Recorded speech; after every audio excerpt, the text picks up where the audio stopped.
Palermo, Rowe, Bagley, Harding, Johnson, Melton. Mr. President. Johnson. I pledge allegiance to the flag of the United States of America and to the republic for which it stands, one nation, under God, indivisible, with liberty and justice for all. Wow. Good afternoon, everyone. Please have a seat. Thank you. Hi, Matt. I just wanted to acknowledge your department, the Parks Department, for helping with the Coons Park cleanup on July 16th. Your department did an awesome job, excellent job. They stayed there at the beginning of the cleanup all the way to the end. And they helped us with a number of things. Anything that we needed help with, they were there to assist us, and they had no issues with giving us a helping hand. And as you know, the park looks exceptionally well. And I just wanted to acknowledge you and your department for the job well done. Thank you very much. All right, I'm going to go ahead and move into the two proclamations. And all of my conversation today is centered around parks cleanup. In North Omaha, we had a park called Coons Park. We do have Coons Park that's located on the boulevard. And it was in much need of help. The neighbors and the residents were very at some odds with us as a city in terms of getting the area cleaned up and all of those kinds of things. So along with me and a number of people in the area, persons like Creighton, OEDC, uh, social clubs, a variety of individuals here in Omaha, Nebraska joined in on a volunteer effort that made a huge impact to that park. That park is now something that we can embrace and lift our heads up to and say, what a job well done. And so today I would like to acknowledge two significant players in bringing that project together. And the first individual I would like to acknowledge is Danny Robinson. If you would please come up to the podium, please.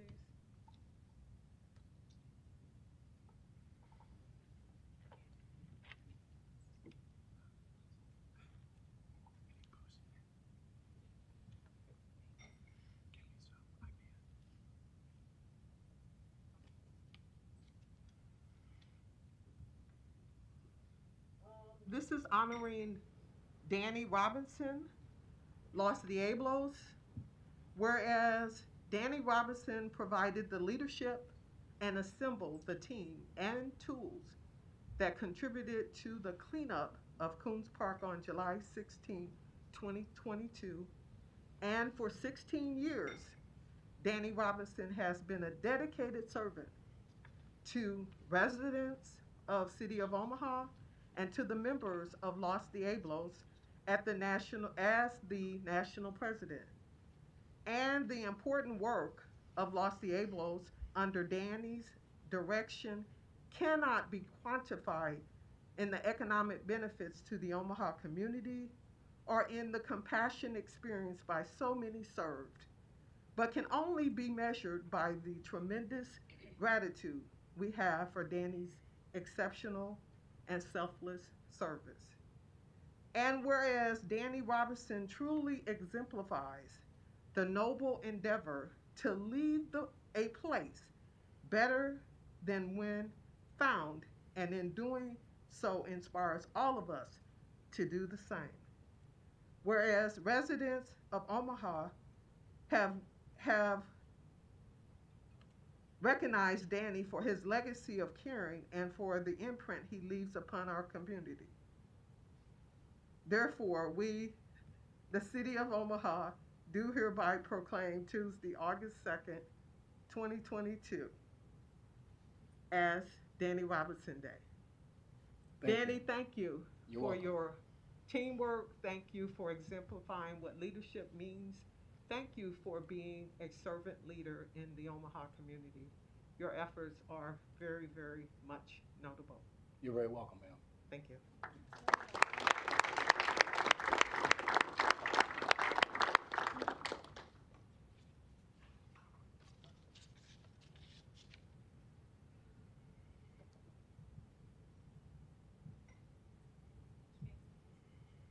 Thank you. The second individual that we would like to acknowledge today is Ken Reed Booley. And that would be someone, we're having a representative. Yes, unfortunately Ken couldn't make it today, so I'm Rick Davis representing Creighton and our students. Great, thank you, Rick. I you. appreciate you for stepping in You for bet. Rick, for Ken. You bet. All right, we're gonna honor Ken Reed Booley, Creighton University. Ken Reed Booley provided the leadership and assembled the team and tools that contributed to the cleanup of the Coons Park on July 16, 2022. And for several years, Ken Reed Booley has been a dedicated servant to residents of Omaha, to the Omaha community, and the director of Schlegel Center for Service and Justice, also known as SCSJ at Creighton University.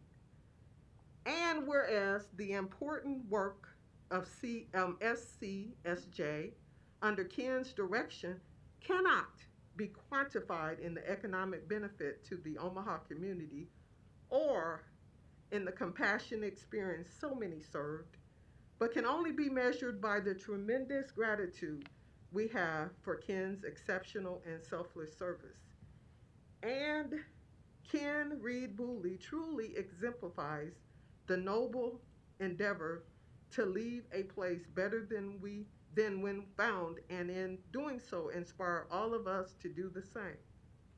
Whereas residents of Omaha have generously supported Creighton University, on behalf of the City of Omaha, the City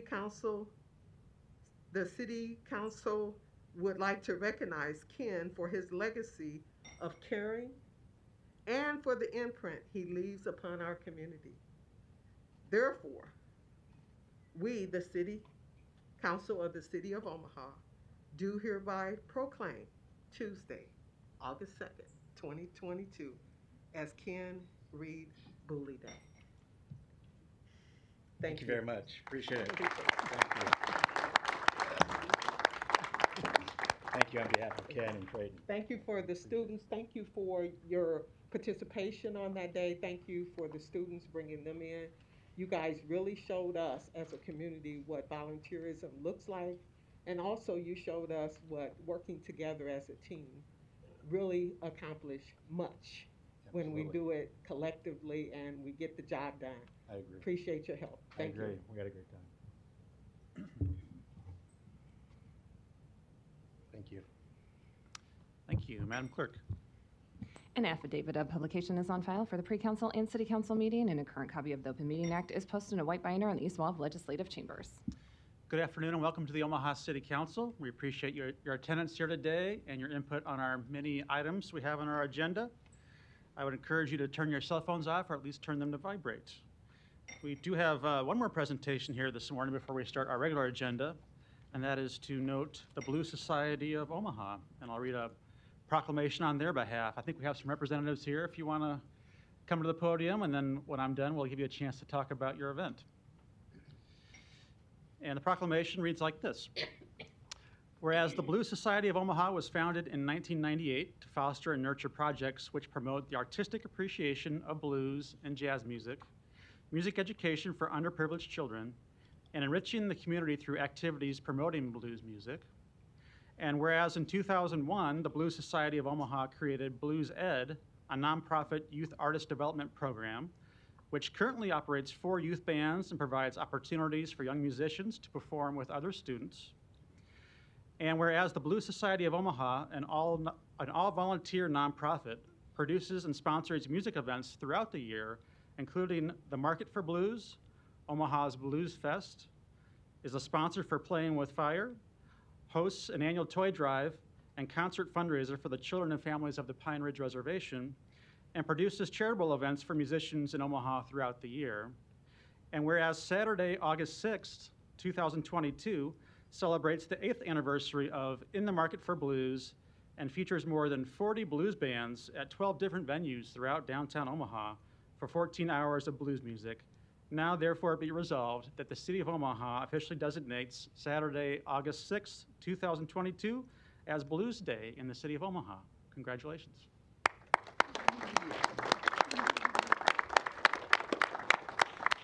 If you want to take a second to introduce yourselves and tell us about the events this weekend. My name is Christine Begley Schaus, and I'm on the Blue Society of Omaha Board of Directors, and we are thrilled to have this proclamation acknowledge the Blue Society and all we've done for Omaha's live music scene, and we appreciate all of your efforts to acknowledge our Blues Day event. So we have 12 venues, 40 bands. We're going to have a free event on the Jean Leahy Mall. And so we're very excited, and we invite all of you to come to our event on Blues Day, August 6th. Excellent, thank you. I can tell you I'm reading a book right now, too, that's all about American blues into British rock and roll. It's a fascinating read. I'll share with you later. Ooh, okay. Very good. Okay. Do we get a picture?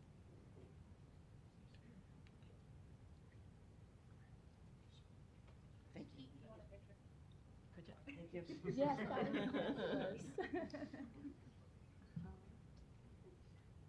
Are we good?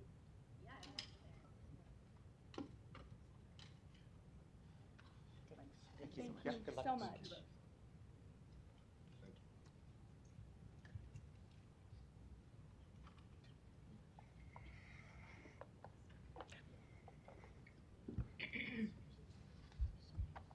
Ready?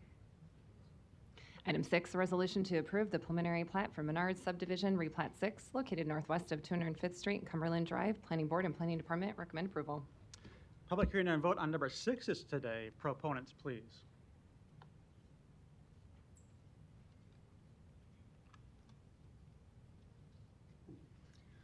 My name is Terry Morrison with Earhart Griffin and Associates. I'm here on behalf of the owner. I'm at 3552 Farnham Street. I can answer any questions you may have. Thank you. Any other proponents on number 6? Seeing none, any opponents? Public hearing is closed. Roll call.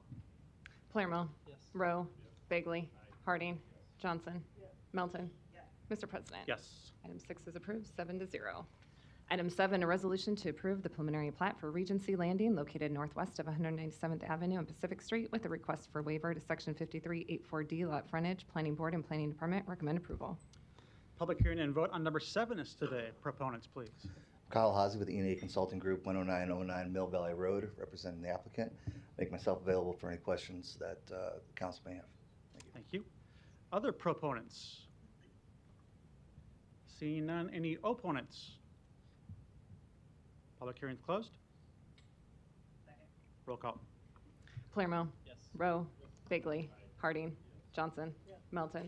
Mr. President. Yes. Item 7 is approved, 7-0. Items 8 through 11 can be considered together for Vistancia, located northeast of 206th Street and 216th and 4th Streets. Planning Board and Planning Department recommend approval. Items 8 and 9, ordinances to rezone this property from AG District to DR District and R4 District. Item 10, a resolution to approve the final plat. Item 11, a resolution to approve the subdivision agreement. Public hearing and vote on items 8, 9, 10, and 11 are today. Proponents, please. Thank you, Mr. President. Brent Beller, 11440 West Center Road, on behalf of the applicant. Here for any questions. Thank you. Thank you. Any other proponents? Seeing none, any opponents? Public hearing is closed. Roll call. Palermo. Yes. Rowe. Bagley. Harding. Johnson. Melton. Mr. President. Yes. Items 8 through 11 are approved, 7-0. Items 12 through 17 can be considered together for the View on 39th, located at 3902 Dodge Street. Planning Board and Planning Department recommend approval. Item 12, an ordinance to rezone this property from R7 District and GC District to TOD2 MX. Item 13, an ordinance to approve a PUR overlay district. Item 14, an ordinance to repeal the ACI2 overlay district. Items 15 and 16, resolutions to approve the preliminary and final plats. Item 17, a resolution to approve the subdivision agreement. Public hearing and vote on items 12 through 17 are today. Proponents, please. Yes, Mr. President, members of the council, Larry Jobin, 11440 West Center Road, appearing on behalf of the applicant and the developer. We're here to answer any questions that you might have regarding these items. This, or what's before you today, is consistent with the redevelopment agreement that was passed by this council last Tuesday. So with that, happy to answer any questions. Thank you. Any other proponents today? Seeing none, any opponents?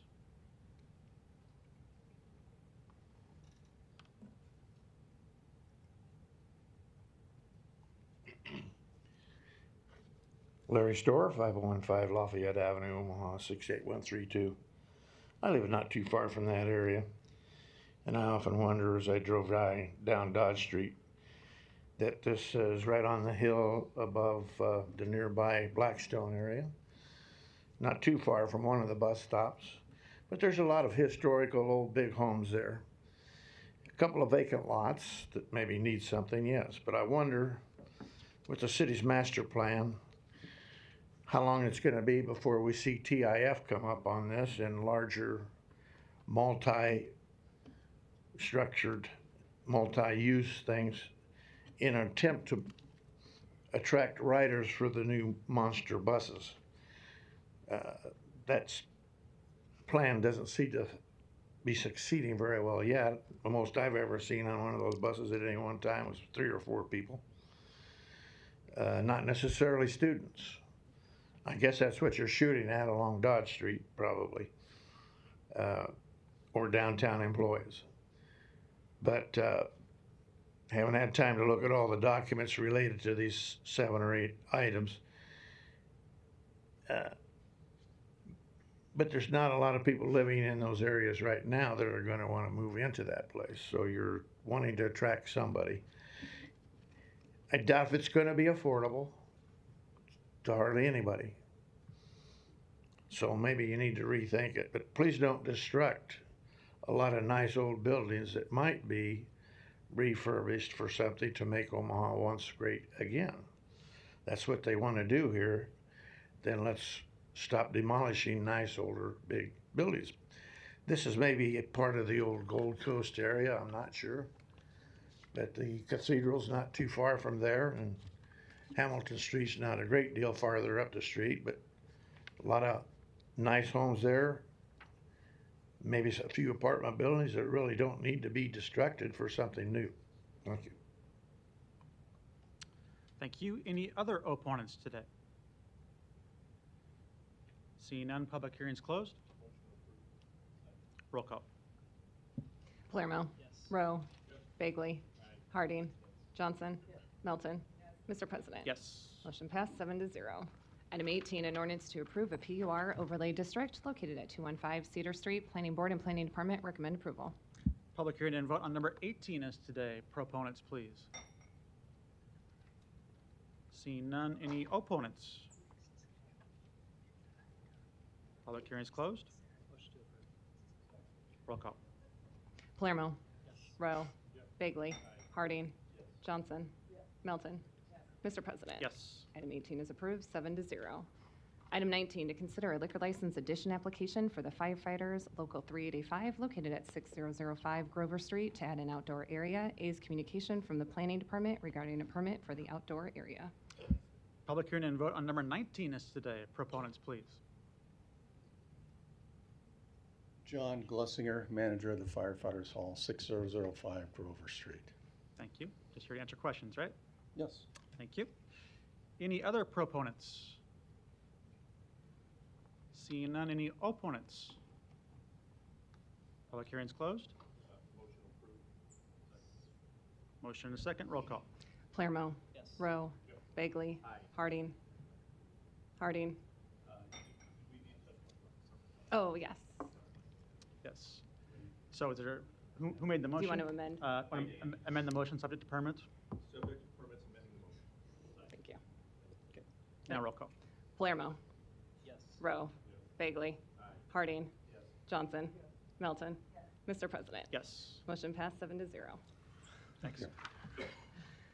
Item 20, to consider a special designated liquor license application for Crescent Moon Ale House located at 3578 Farnham Street for an Oktoberfest event on September 23rd from 3 p.m. to 2 a.m. and September 24th from 11 a.m. to 2 a.m. with music until midnight each night. Public hearing and vote on number 20 is today. Proponents, please. Yes, Candace Gladwin, 1504 North 113th Plaza, and I'm here to answer any questions you may have.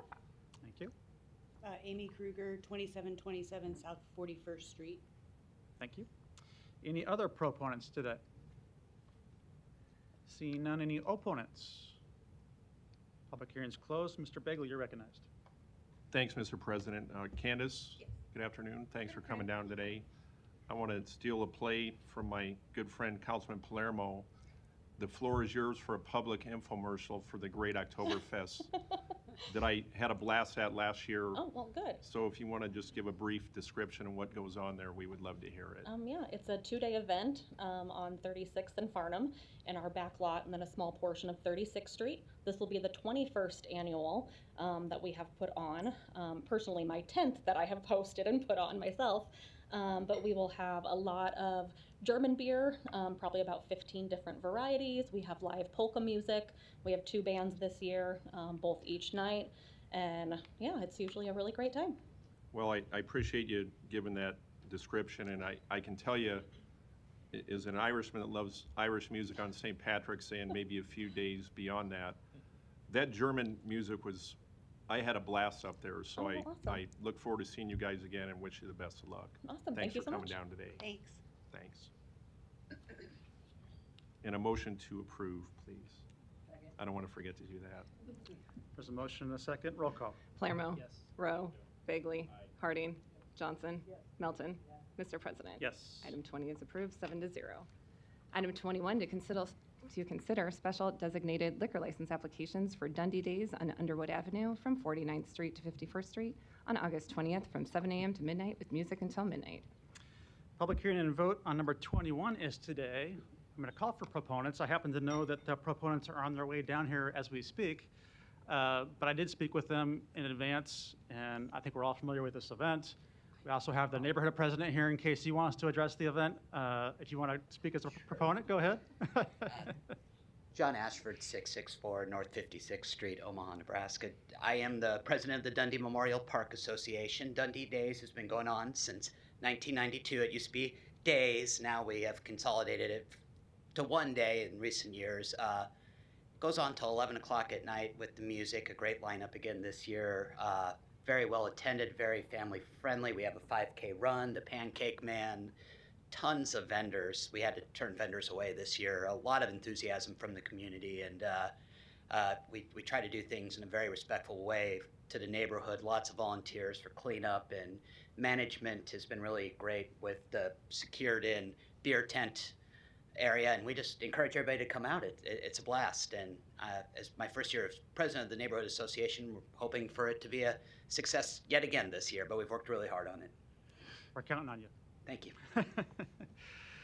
I'll also just mention, I know council members are aware that a couple of applicants here for SDLs had some late issues with their restaurant taxes. That is being addressed. They were informed of that matter, and they have contacted the finance department, so I think that's getting resolved. So having said that, I don't have any qualms about this moving forward here today, even though the proponents aren't here yet. But realizing there could be some opponents, I'll call for any opponents.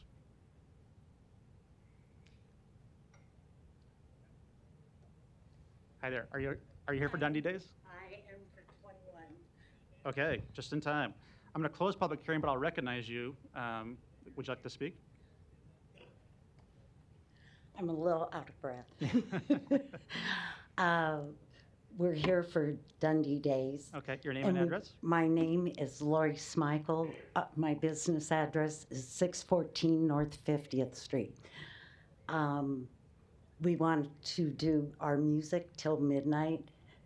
We did it last year. Security said we had no problems. The police said we had no problems. We have a cleanup crew for afterwards. We have limited drinks, so I don't think there should be any problems. Great. Thank you. I agree. Mr. Bagley, you're recognized.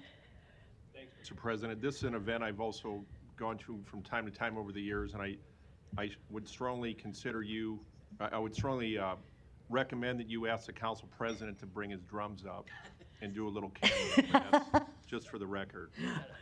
Best of luck to you. We go on at 4. Is that a motion, Mr. Bagley?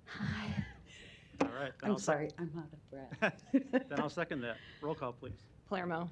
Rowe. Bagley. Harding. Johnson. Melton. Mr. President. Yes. Item 21 is approved. It's all good. Thank you.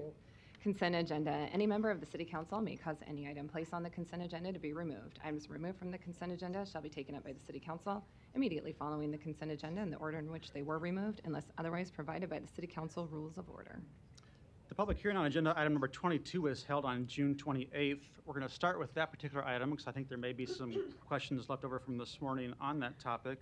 And I'll go ahead and recognize Mr. Tyler if he wants to speak to this item or provide us an update. Jim Tyler, City of Omaha Public Works.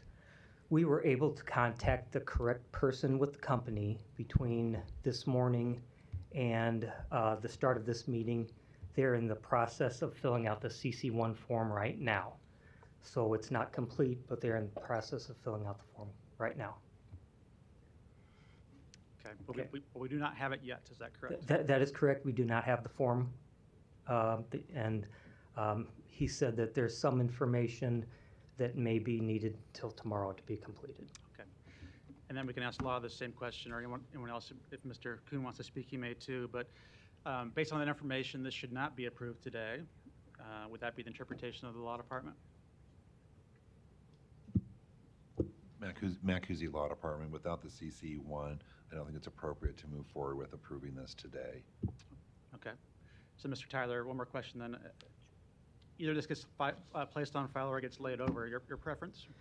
My preference would be to just lay it over, and I'll just say that, in my opinion, this is no fault of the company. We should have been on this ourselves internally to have this information provided earlier. So I'll put that on our staff here at Public Works and with the city on, we should have been on this earlier because I was able to contact someone over the lunch hour and get this information. Okay, thank you. Mr. Palermo, you're recognized. Mr. President. Sorry, I want to catch you before you sat down. So I appreciate the fact that it was postponed. We did discuss it in Public Works Committee today. I'm disappointed that it's on the consent agenda because the consent agenda should be those items with no question marks surrounding them. If we voted on this today, I would clearly vote no. I know law is law here? Yeah, there's law here. Yeah, that was the earlier joke. Inside joke, yeah. But this is what we're seeing. We're not getting the information on time. We're not allowed to ask the proper questions. And I did today. I did at 9:30. And then we discussed it again at 10:30. My point being, it should never be on the consent agenda. And I think we heard that the next bidder and even the following bidder also didn't have this form, but honestly, I believe they should all be thrown out. And I'm just gonna say that. If we internally haven't did the work, then we shouldn't be accepting the bids. And if their CC1 was active when they solicited the bid and the bid was approved, well, great. But that's not the end of it. It has to get to the end. And as a broken record again, I would say if we had an electronic bidding system, which we don't, and I know the second bidder, the second lowest bidder is $161,000 away. I wonder if they had a CC1 in place, would we be selecting that bid? And my guess would be yes, bless you.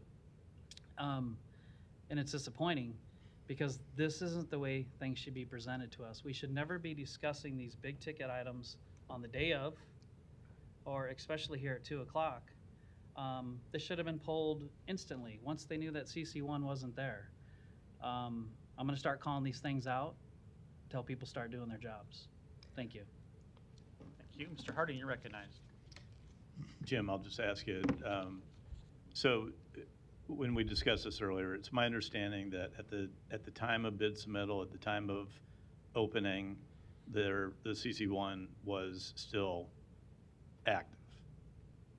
At the time that the ordinance or the resolution was signed, or ordinance was signed, okay, the CC1 was current and on file. Right. And it's only after, it's between that time and before it gets to a vote that it expired and needed to be renewed, correct? Yes. And so we're not making any accommodations for, to allow for this to proceed, because having a bid that would be deemed non-responsive if the CC1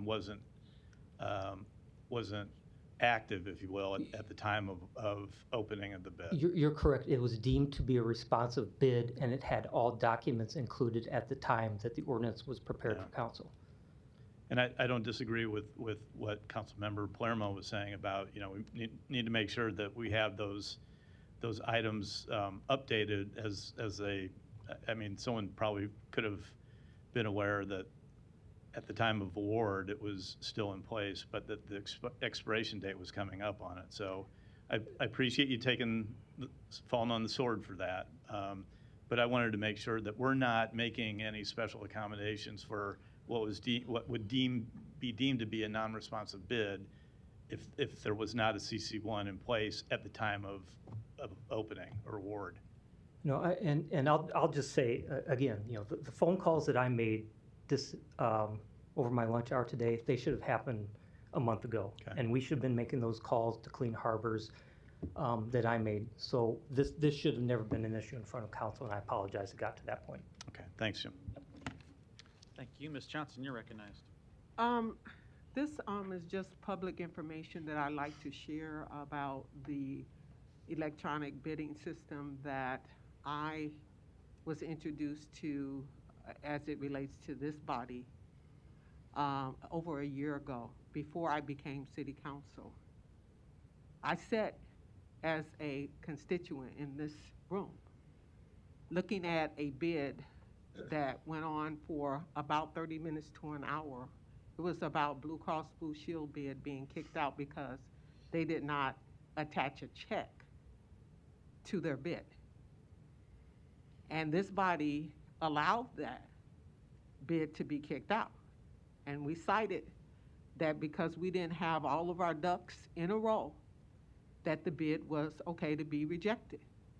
And then Councilmember Palermo brought up the electronic bidding system and talked about the value of that bidding system, and yet we still don't have an electronic bidding system. So again, while this application may have had a CC1 when the application or when the bid was submitted, an electronic bidding system would have been able to identify that you have X amount of days before that CC1 would have expired. We would have been alerted of that, and we wouldn't be here today talking about whether we should delay or lay this over or any of those things. And it is not fair for other people that would want to submit a bid and do have a CC1 that is up to date. Should there have been that situation in this bidding process, then what would we have done? So I'm a little bit concerned about us making exceptions to things when it looks like it's favorable to one person or another, when we as the city of Omaha should be doing things fair and equitable across the board. So in this instance, since the bid was submitted with an expiration of the CC1, and good conscience and fairness for me and constituents in Omaha, I won't be voting to lay this over, because this should have been identified and caught at first. And if the electronic bidding process was in place, it would have recognized that the expiration date would have been nearby. Thank you. If I can make a statement, as I stated in our committee meeting this morning, we're in full agreement that the electronic bidding process should be in place, and the county purchasing department that we bid through has purchased that system, and we would welcome them getting that in place as soon as possible. Okay, and again, I'm bringing this to the forefront for our community, for the city of Omaha, as it relates to due diligence. Citizens are expecting us to do what we say we're going to do, and in a timely fashion. And it's been over a year and a half that this electronic bidding process should have been put in place, but it isn't. So in the efforts of transparency, I think that all of the city of Omaha needs to know what we're doing and how we're doing it, and at what pace that we're moving to get things done. Thank you. Mm-hmm. Thank you. Mr. Palermo, you're recognized. Thank you, Mr. President. Mr. Tyler, don't go far. Yep. Thank you to Councilmember Johnson. I don't get to be the only one up here for years talking about what we're lacking. And I will say, from the clerk's office to council staff's office to probably every director behind me, yourself included, I'd venture to say that everybody knows how important this is. But it's those people not in this room that aren't listening. And what it does ultimately is, if we don't get to accept the low bid because of a form missing, because of what we're lacking, it costs us money. And when we look through the agenda today, we got some great nonprofits coming up before us. This is extra money that if we didn't have to give to the second lowest bid, which we have in the past, we could give more money to the community where it's needed. And that's the point of always trying to get that lowest and best bid, which at this point we're struggling more than we should be for this. So my question to you is, what would you like to do with this item? What would I like to do with this item? If we Yes. could lay it over a week. I'm 2 weeks, sure, 2 weeks. If we could lay this You'll over. be the only one here next week. Okay, thank you. So we'll go 2 week layover would, the form's going to be in within the next couple of days. 2 week layover would be more than ample time to provide for the CC1 to be in place prior to the start of the contract on September 1st. Okay, so you're here, HR&R's here. I'll make a deal with you. If it's not signed, I will make sure that I get 4 of us to deny that contract Understood. in front of us. Yep, understood. We'll deny it, and we'll make you start over. Because the other part of contracts people don't realize is that we're here to pay bills, we're here to approve contracts. And there's another part of this. This is hazardous household waste. Now, I don't know, I heard that September 1st was the deadline for when this contract would expire, but if it was August 1st, yesterday, or even in a couple weeks, what happens with this stuff? Is the city fined by the federal government? Is there DOT regulations or EPA regulations? I mean, I don't know. I don't know because I can't see it in the contract. I don't see any of that. So that's the other problem, where you hear us say, well, it's not a big deal to lay it over, but it is if contracts expire. Because then what happens if you have the low bid who doesn't get the contract and you go to the second bid, the low bid's gonna say, yeah, we'll continue to do it, but guess what? Now you're on emergency cost. And again, we're spending more money as a city. These things are really important to nail down. That's why they're here. That's why we have committees. That's why we have staff. And if we're not gonna use these committees and staff to get this information to us to help other departments, then I think overall the whole entire situation is failing. So I'm gonna make a motion to lay this over for 2 weeks. Sorry. As you were speaking, Mr. Espinoza said the CC1 form came in electronically. Okay, well, if I vote today, I'm voting no. You want me to vote today? Because you had a chance before 2 o'clock to get it on the agenda correctly. Mr. Tyler, do you want me to vote today? I'll vote no. This isn't my fault. And I I'm tired of understand these that, sir. aggressive timelines with things we see in front of us that aren't right. It ain't fair to the people in Omaha. You make a decision. You want me to vote today? I'm voting no. And I encourage all my colleagues to vote no too, because this is not the way we do city business. We're fine with a 2 week layover because that gives Good. us ample time to get the contract in place before the September 1st date. Good. And maybe it'll be on the agenda correctly. I'll second. Motion to lay over August 16th. I'll second that motion. No further lights. Roll call. Palermo. Yes. Rowe. Yep. Bagley. Aye. Harding. Johnson. Melton. Mr. President. Yes. Motion passed 6-1. The public hearings on agenda items number 23 and 24 were held on July 26th. No further lights. Is there a motion? Roll call. Palermo. Yes. Rowe. Bagley. Aye. Harding. Johnson. Melton. Mr. President. Yes. Motion passed 7-0. We're going to remove items number 37 and number 39 from the consent agenda, so we'll come back to those here in a minute. So right now, the public hearings on agenda items number 25 through 36 and 38 are today.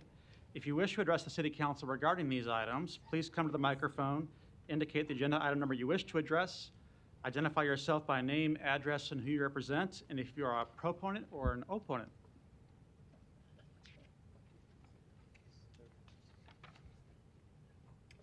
Good afternoon, Nicole Ingalls, Planning Department, here as a proponent for agenda item number 35, which is the CDBG CV funds in the amount of $1.5 million to Together for the purchase of a property to operate a non-congregate emergency shelter out of. This has been a long process to get to this contract, but it came out of a very successful non-congregate program last year and is continuing to help serve people who cannot go or are not a good candidate for emergency shelter right now that is a congregate setting so that they can stay safe from COVID-19.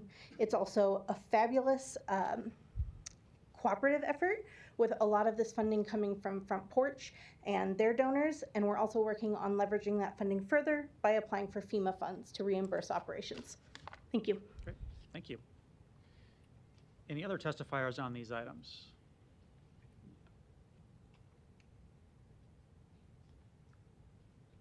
My name is Alicia Christensen. I'm here representing Together, 812 South 24th Street, and I am a proponent of agenda item 35.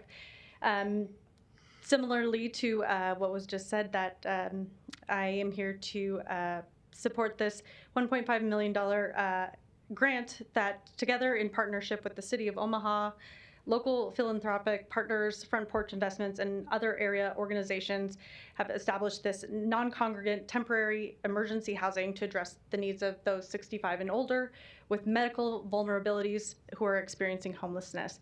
And we've experienced really fantastic success with the program, so we are excited to continue that. Thank you. Great, thank you. Other testifiers?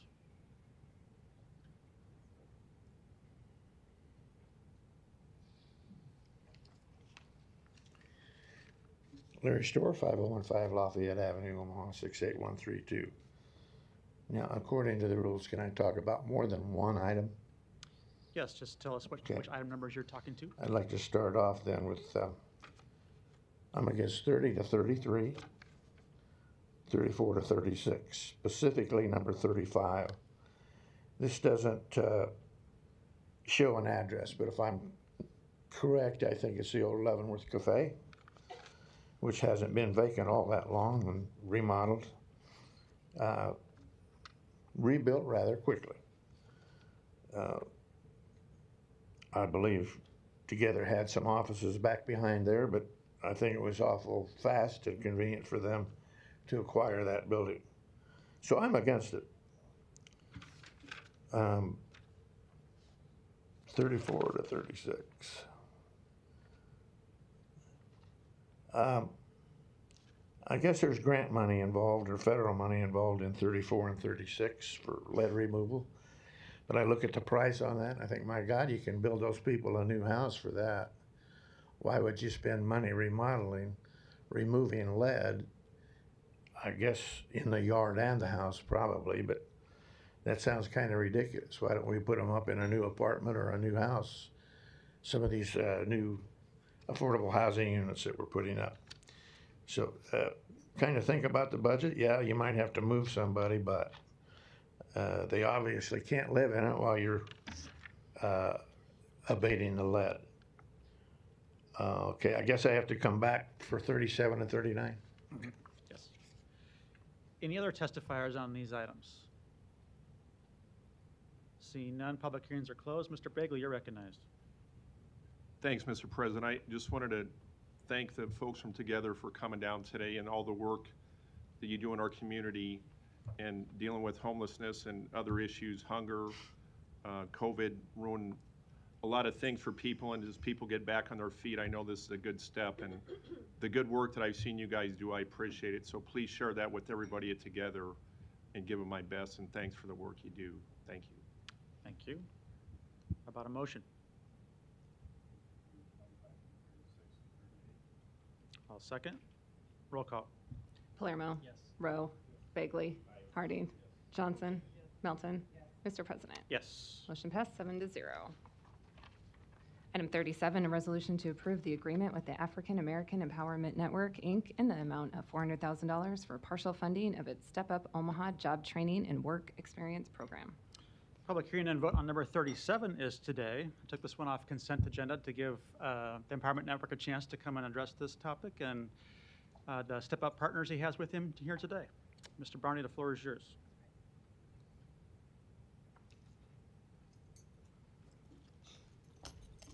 Willie Barney, 2401 Lake Street, Empowerment Network. Just wanted to take a moment. It's been a while since I've had a chance to update the council on Step Up and the work that we're doing. And because it is a 15-year anniversary of this program, I wanted to give you a little bit more of an update and also introduce you to some of the players. So on behalf of the Empowerment Network, the Step Up partners, and many others that have been working for the last 15 years to connect 7,000 youth and young adults in our city to career employment, exploration, internships, and entrepreneurship, we want to say thank you. We have thousands of success stories as you go around the city. Just about everywhere you go, you'll run into a Step Up alumni that was a part of the program. As a matter of fact, back in May, one of our Step Up alumni was recognized by Magic Johnson when he was in the city. He offered the young man a full scholarship to college and also an internship opportunity in LA as he goes on to the second year. Recently, the Omaha World Herald highlighted one of our young people as a part of their program. UNMC started with 4, and they've had as many as 12 interns during the summer. Another one was highlighted on a 3 News story where the young woman is doing research at UNMC and taking that experience and hands-on experience. Also wanted to mention one of our young men that started with us at Step Up at age 14. He was assigned to the Boys and Girls Club for a couple years, came back to Step Up last year as an aviation intern with the police department. That young man is in his junior year at University of Nebraska, Omaha. His story has gone global to the point where the Obama Foundation came in the first part of May to document his story as well. Even today, I've run into parents and others that their kids are participants in Step Up. So I just want to say again, thank you to this council. You've stuck with us, invested in this program, and because of that, we've worked to now expand to a year-round program. This year, we had 190, almost 200 participate in the year-round program. We're working right now to expand that to at least 250 year-round participants. With that, we were challenged a few years ago to continue to increase the diversity of the program as far as our participants and expand more to South Omaha, and with that, hire coaches representing South Omaha and other parts of the neighborhood. So we have done that with the support of the council. I wanted to introduce Ana Torres, who's been with us. She's one of the coaches, year-round coaches. We have Brenda Esqueda, who is also one of our year-round coaches, and we just had CJ Carter, who also joined us. So we now have 5 year-round coaches. So beyond the summer, their job is to keep our youth continued engaged with career opportunities, exploration, and making sure that we have internship and entrepreneurship opportunities for them. So with that, I thank you so much for your support. I ask that you do a vote in favor of this. The pandemic kind of pushed us back a little bit over the last couple years. This has been a rebuilding year as we're placing more and more of our youth on employment opportunities. In 23, 24, we look to expand. We had a year where we had over 700 in the workforce during the summer. The pandemic slowed us down. We're looking to go up to 1,000 eventually. So thank you again for your support. Would like to pause for a minute and see if there's any. Oh, come on up and say, if you don't mind, have the coaches here. Please, yeah. Hello, my name is Brenda Esqueda. I as mentioned before, am a South Omaha coach. I was just mentioning to Mr. Willie Barney that 3 of our interns in our South Omaha cohort are actually going to be featured on Forbes online for a presentation that they did on several different topics, including possibly a fitness brand. They want to start their own businesses and start their own makeup companies, and as well as start their own movie theaters with different categories. But they presented that and won a competition, will be featured on Forbes. So. Thank you. And just for the record, can you also provide your address? Yes, 2503 Pierce Street, Omaha, Nebraska. Thank you. I want to thank you all for being great partners in this important work and for being here. And it's great to see this finally go year-round like we've been aspiring to for a long time. First, I'll call for other proponents and any opponents, then we'll have probably some questions from council members. Any other proponents to number 37? Seeing none, any opponents?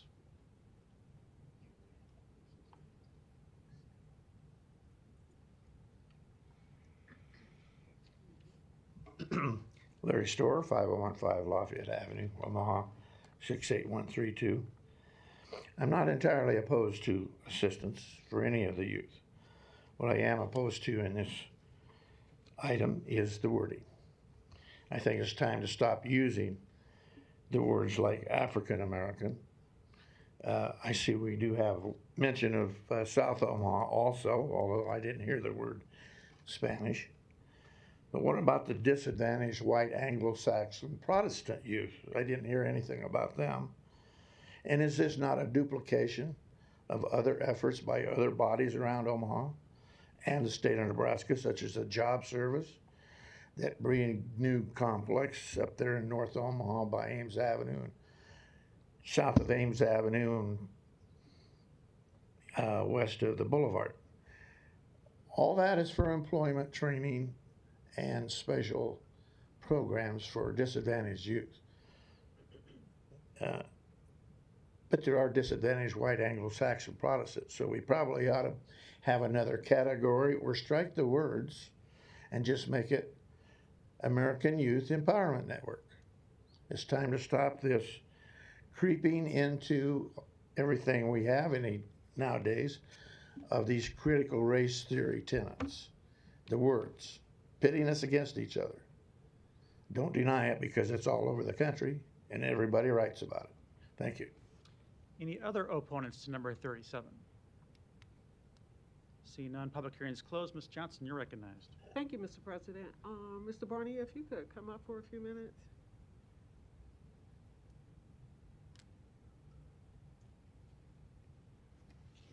Willie Barney, 2401 Lake Street, Councilwoman. Thank you. I appreciate you coming today and bringing the coaches. Very impactful in terms of what you do and your business. I did want to bring you up kind of like to showcase, give you an opportunity to explain further what Empowerment Network does for Omaha as a whole in our community. So I had some key questions that I'd like to ask simply because I have no doubt of the impact of work that you do in the community as well as your organization. However, I'm not so sure that from a city perspective that everyone is aware of your contributions. So I do have a few questions if you don't mind indulging. Absolutely. How does this, how does the Empowerment Network organization, how does it benefit the community as a whole? So thank you, first of all, Councilwoman.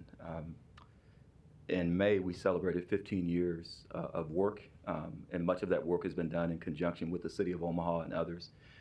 We started with 3 people, and over the years, well over 500 organizations have partnered with us in various ways.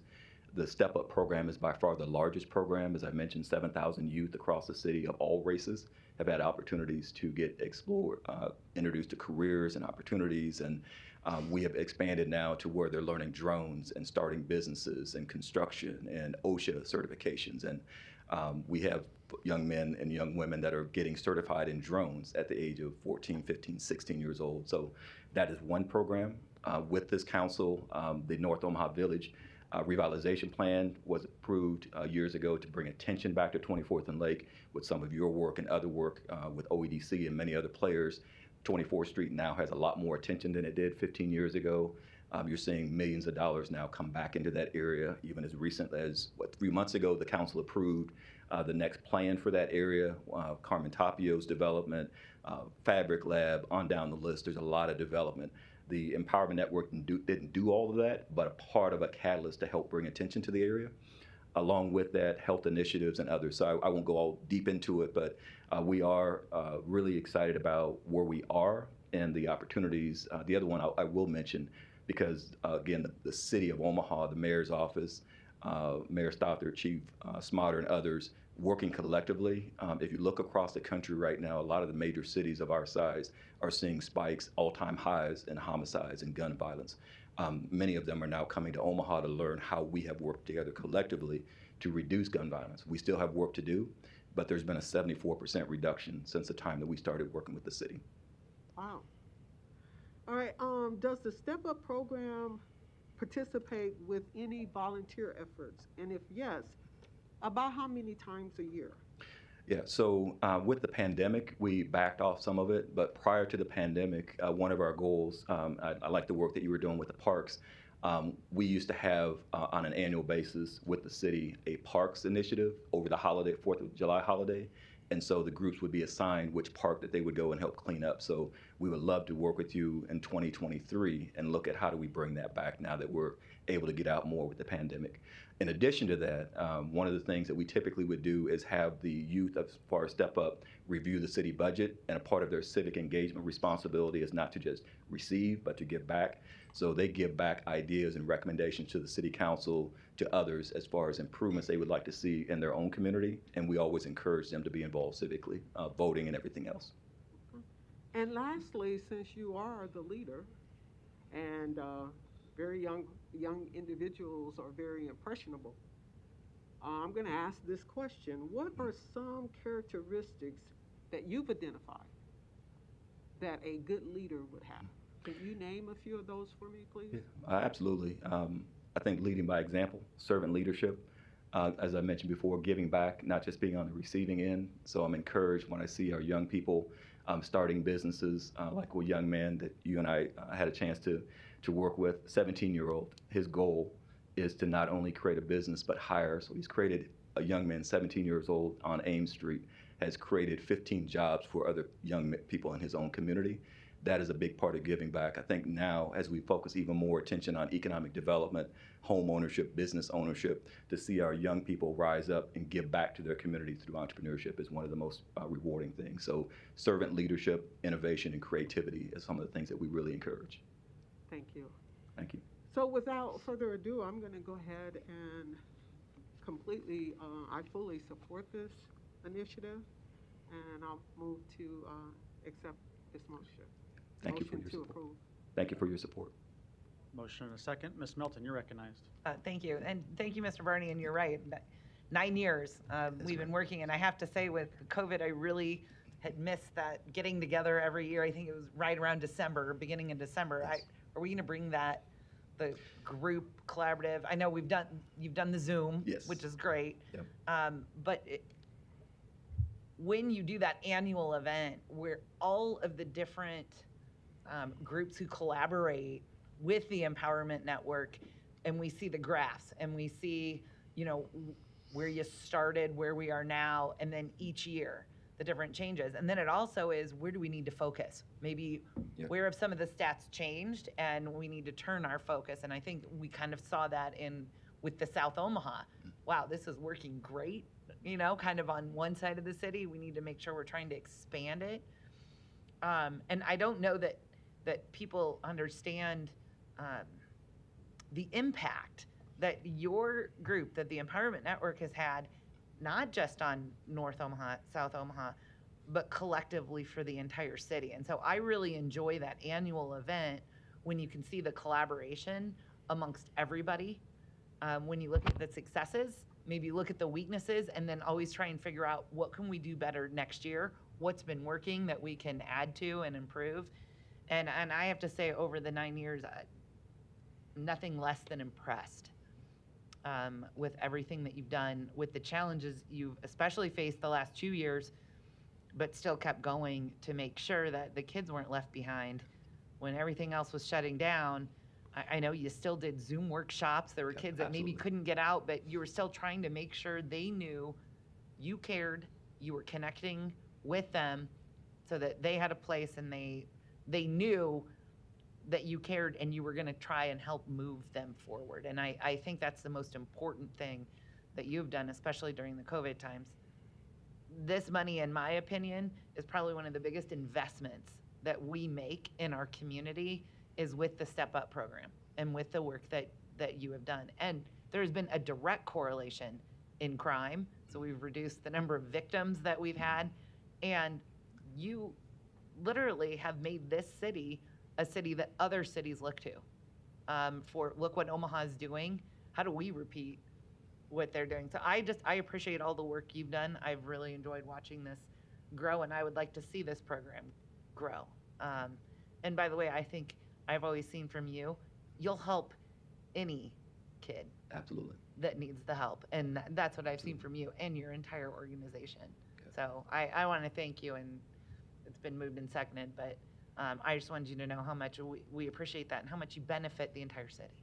So. I don't know what to say. Thank you. Councilwoman, I thank you, first of all. No, you have been with us along the journey, and it's been amazing. We have more work to do, but there are measurable results that we can all look to and keep it moving forward. And to your point, we're looking to continue to expand we're already citywide, and there are other cities that are coming to study and learn from what we're doing. Thank you. Thank you. Are we going to see in-house with people maybe this year? Yes. I'm sorry, I didn't answer that I was part. just curious. Yes. So we did keep it going with the Zoom virtual part, but we are looking to bring back the in-person with the state of Omaha in the partnership with the mayor, city council, and many others. So we will bring that back. And also wanted to just pause for a moment, kind of skipped over this, but we wouldn't be at this point if it wasn't for the mayor's investment, the city council investment, the United Way, the Charles E. Lakin Foundation, others, United Way and others that have stepped in and stepped up to help us expand the program. And the challenge, Councilman Palermo and I were talking earlier, to do more in South Omaha. So we're looking at in 2023, as we now have the ability to go and be more in person, we would like to expand some of the drone programs, some of the robotics, culinary, entrepreneurship, even more so in South, and then also look for, do we have a West Omaha location? Because currently we're in the West Side Boys and Girls Club. It's expanding even more citywide where we have those participants. But thank you so much for your comment and support. Thank you. Thank you, Mr. Palermo. You're recognized. Thank you, Mr. President. Mr. Barney, we know scientifically early childhood education is the key. And we also know there's a gap from that point in life until you become an adult. And we know with you as a community partner, we're helping to bridge that gap, because you're absolutely right. Our city is a model, and there are groups and organizations like your network that we could give all the money in the world to, and the more we give, we know the more it would help. And when you look at your community partners, I mean, it does equal success with Girls Inc. and PACE and Boys and Girls Club, Hope Center, Heartland Workforce Solutions, OPS, Metropolitan Community College, CSI, UNMC. I mean, I could go on and on and on, but this is really how you change lives. And when you change lives, you change the community.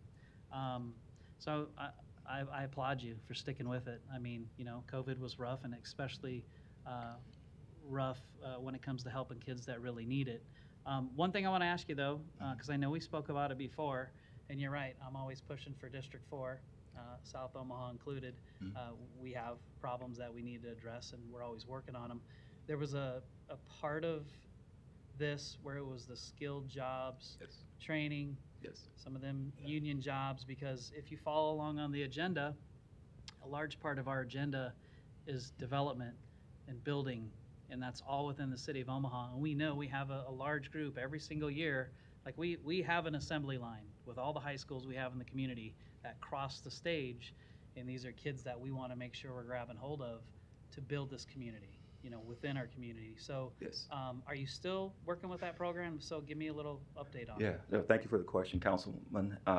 So and you hit a lot of the partners. I don't think you mentioned the Urban League, which is one of our large partners as well. So, but I appreciate you mentioning them. That was the other comment I wanted to make, is Councilwoman Melton was mentioning it. It's all about partnership. And so from the school district to MCC to all the people that you mentioned, the coaches, the partners, I want to specifically mention the work of Monique Cannon before she went on to one of our other employment partners. And now John Jackson is our new director, and then the step-up coaches behind me and 40 other coaches that are around. They're the ones that make that difference. And yes, absolutely.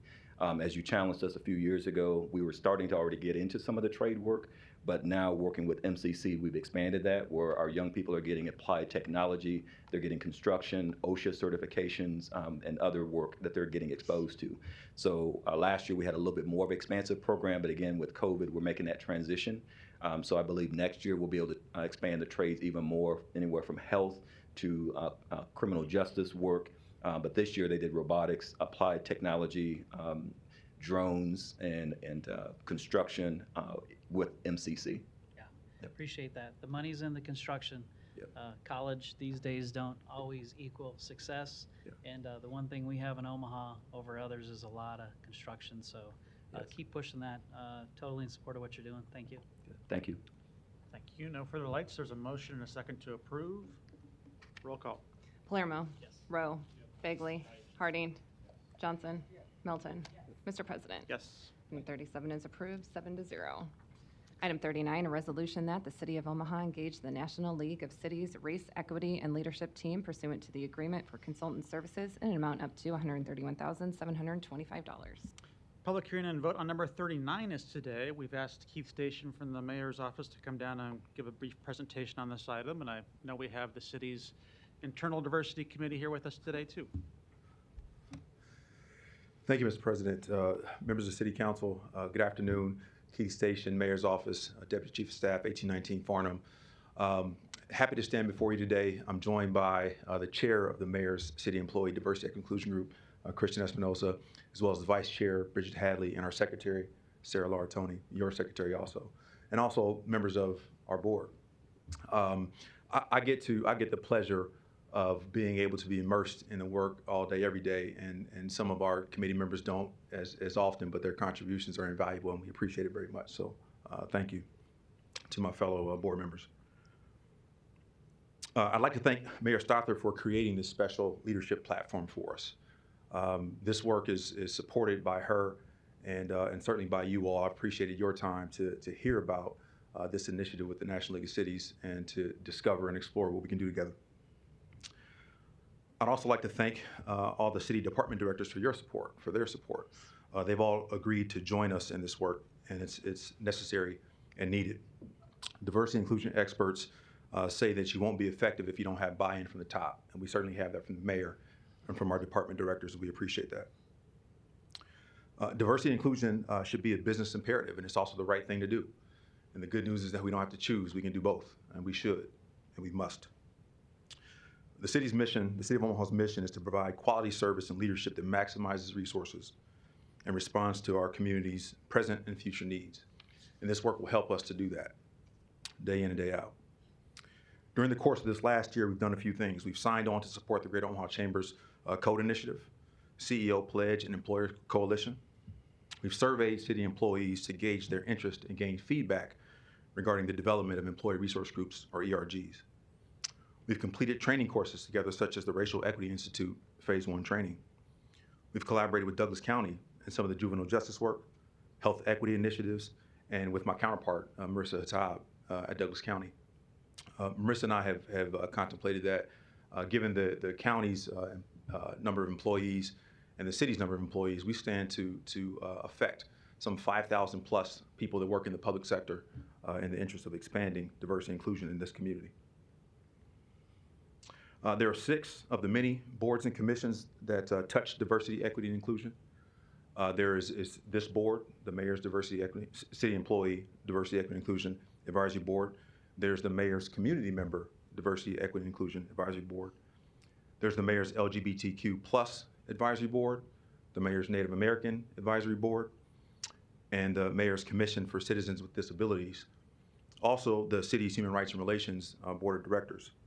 We've worked across these groups to create more strategic alignment, to deduplicate some of the work that can be done and work better together. These efforts have really worked to lay the foundation to prepare us to move into this partnership with the National League of Cities. The National League of Cities Race, Equity, and Leadership Department works to strengthen local leaders' knowledge and capacity in the areas of diversity, equity, and inclusion. And they do this in a unique way for city governments and municipalities. So what we will receive is consulting, technical assistance, and training. And I want to take a second to point something out.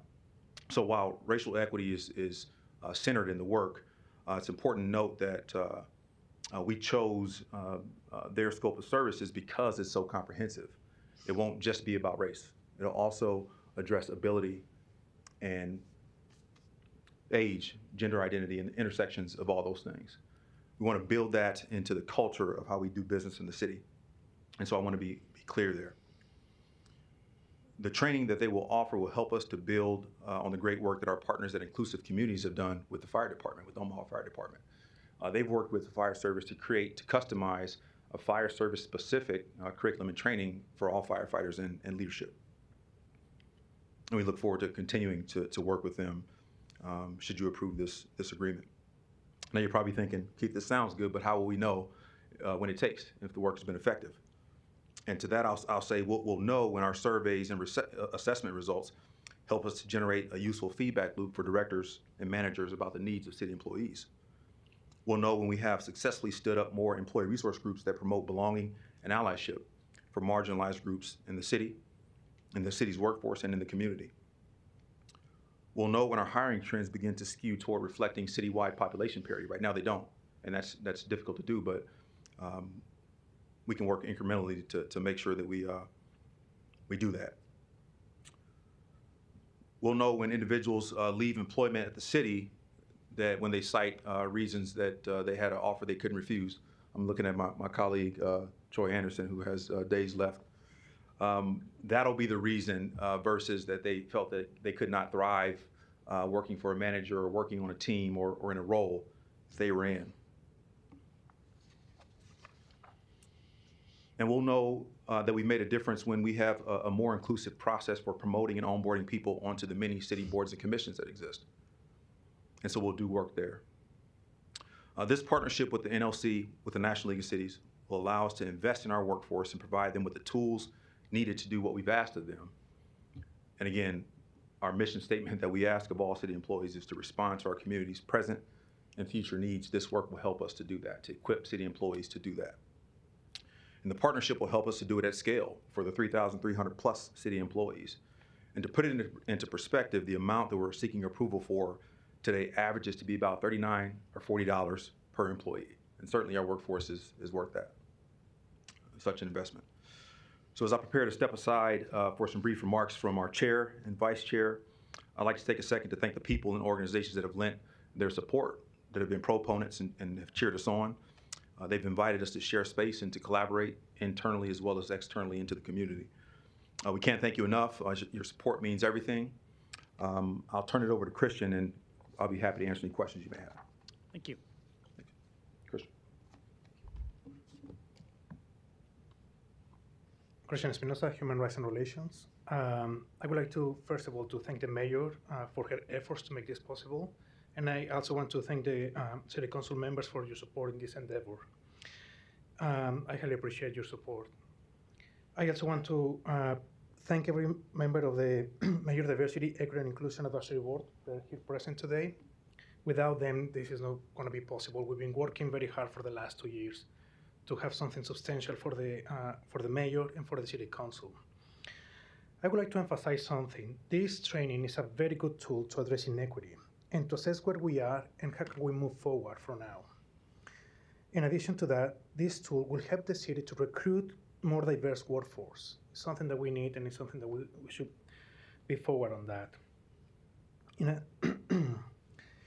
Although this training is meant for city employees mostly, we are thinking and encouraging our community to be part of this training. We want the community to know what we are doing and how we're changing this process and the process in the city. And this is the only thing I have to say. I want to thank again for your support.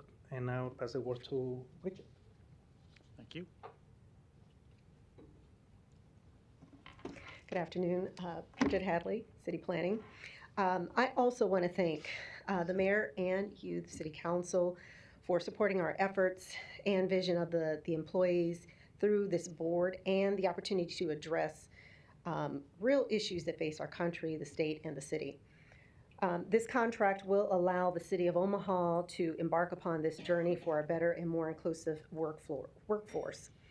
I am pleased to be a part of a phenomenal group of employee board members who said when we first met that they did not want to be a part of DEI, diversity, equity, and inclusion efforts, seen and experienced in the past. Instead, they wanted to be a part of transforming the culture of our city government.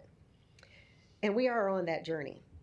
I too want to echo Christian's statements and commend our board members for some phenomenal work. We've had lots of great discussions, learned a lot together, and are linking arms to help move this city forward. So I kudos to our board and board members. It is important that all levels of the City of Omaha workforce represent the community it serves so that we deliver public services in a manner reflective of its community. This contract sets the stage for an exciting and dynamic workplace that will retain and attract the best talent. So thank you again for this opportunity. Thank you. Are there any other proponents on number 39 that want to speak today?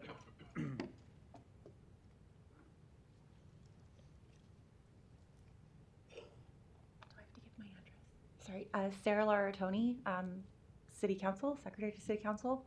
I like to secretary, apparently. Anyway, so as my colleagues said before me, I would also like to thank the mayor, all of you, for taking the time to review and go over this opportunity for us, as well as my fellow board members. It's been incredibly exciting to be a part of this board for the last 2 years, and I would like to thank both of the directors that I've had in that time for allowing me to be a part of it, as well as all the other city directors for allowing your employees to be a part of it as well. It's been great getting to know everyone, and I know all of us are so excited to be able to be at this point now of presenting this to you and being in front of you after working for 2 years to create a mission, a vision, a strategic plan, set goals for ourselves, get our committees up and running. As Bridget said, we are working to transform the City of Omaha from the inside out to be representative of our community. Omaha is not my native city, but working with this board, I'm proud to call it my home. I think we all spend enough time at work and we want to feel welcomed and accepted in our workplace and know that our workplace values who we are and is also representative of who we are. And this board is working to do that. We are working to truly become representatives of the diverse community that constitutes this great city. And I would just like to add that making strides to become more inclusive and to become equitable does not mean that we are taking opportunities away from other people. Adding chairs at the table or seats at the table, to use that metaphor, does not mean that someone else gets kicked out of the table. It just means that we are building a bigger table to make sure that everyone has a seat and has a role to play, and can go forward and say that they're proud to work for this city, as we all are proud. So thank you guys so much. We really appreciate this opportunity. Thank you. Any other proponents today that want to speak?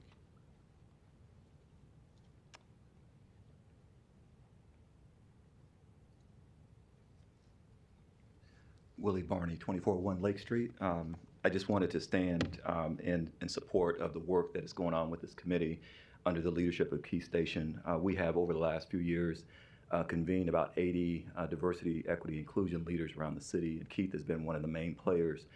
So as Councilwoman was asking me earlier about leadership and servant leadership, the City of Omaha has the opportunity to lead by example when it comes to this, so I'm really encouraged by the work that I've seen. And the other part of it is what was just stated, this is a win-win situation where people of all races and ethnicities can win with this and will win with this. There was a study conducted about 4 years ago that said when we reach true equity in this city, it will add over $4 billion of economic activity. Everybody wins when there's more economic activity. So just wanted to stand in support of the work that they're doing with this agreement. Thank you. Other proponents? John Ashford, 664 North 56th Street. I've been on the board for a couple of years now, and I told my fellow board members at our first hearing if this was just another board where we're going to have a survey and, you know, make each other feel good and be done with it, I want no part of it. But I can tell you every month we have incredibly real, difficult conversations with one of the most dynamic and amazing group of people I've ever worked with. The board before you today and our members that couldn't be here. And just like Mr. Barney and his Step Up program, which is incredible, we do that with the city prosecutor's office, and the kids we've had come through there are inspirational. That program works, and it's one of the best programs our city has. This is going to work too. Mr. Station, who I actually went to high school with over 20 years ago, and he came back, and he's nice enough to lead our department now, is an inspirational leader, and he is dead set on transforming the culture, and he's going to. And the National League of Cities and the contract that you're voting on, they have a process that has worked much in the way that Mr. Barney has the Step Up program, and he has documented to Councilwoman Melton and everybody else, hey, this is what we have. These are the goals we set. This is how we do it. This works. This is the same thing. This is going to work. This is going to be a place that's going to be dynamic. It's a place that people are going to want to be, and I do think it's going to be transformative. I'm excited for us to get started on the work, and I ask that this council vote in favor of this appropriation. Thank you. Any other proponents today? Seeing none, any opponents?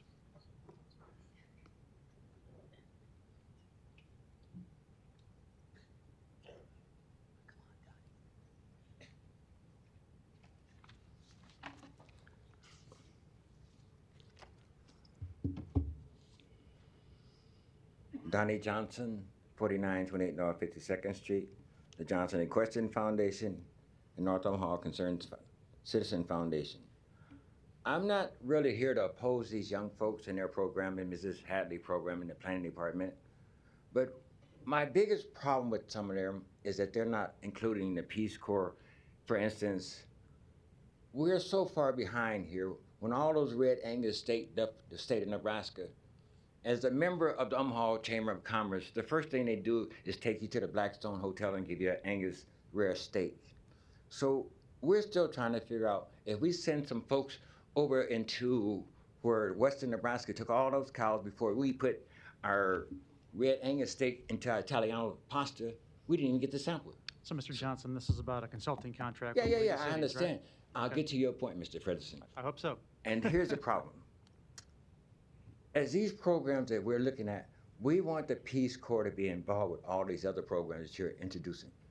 I've asked the planning department, for instance, when I was at the United Nations and become a member of the United States Senate Chamber of Commerce, they take you to the Waldorf Astoria just before you go into the Security Council and give you this silver 100% dome with Peking duck. So look here, dude, that's how far behind they are. So have you been to the Waldorf in New York, in Manhattan? I got to encourage you to talk to your marks about the National League of Cities contract we're talking about. Well, if you're going to get these young folks a contract, our citizens, when President Bush said no child left behind, we're working on programs very much similar. We're sending young folks to Europe, white folks, young white folks. We're sending the folks from South Omaha, Hispanic, into North Africa. We're sending African Americans into West Africa to study down in South Africa. For instance, that type of revenue would help us in North Omaha. Those type of jobs. These jobs they have are for the future, for instance. It took me 2 years to get my daughter into Harvard, but she decided to go to KU. All right, I just have to ask you to summarize to this contract to agenda item number 39, right? If you're gonna pass it, would you ask Mr. Hadley in the planning department to include the Peace Corps, and we'll start getting to some money in North Omaha, because right now, all the money in North Omaha is dead. Okay, thank you.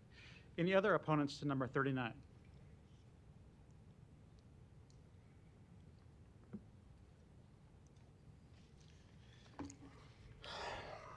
Larry Store, 5015 Lafayette Avenue, Omaha 68132. I think we've all forgotten one word: sovereignty. This National League of Cities, Race, Equity, and Leadership is not sovereign, and neither is the mayor, and neither are you. We, the people, are.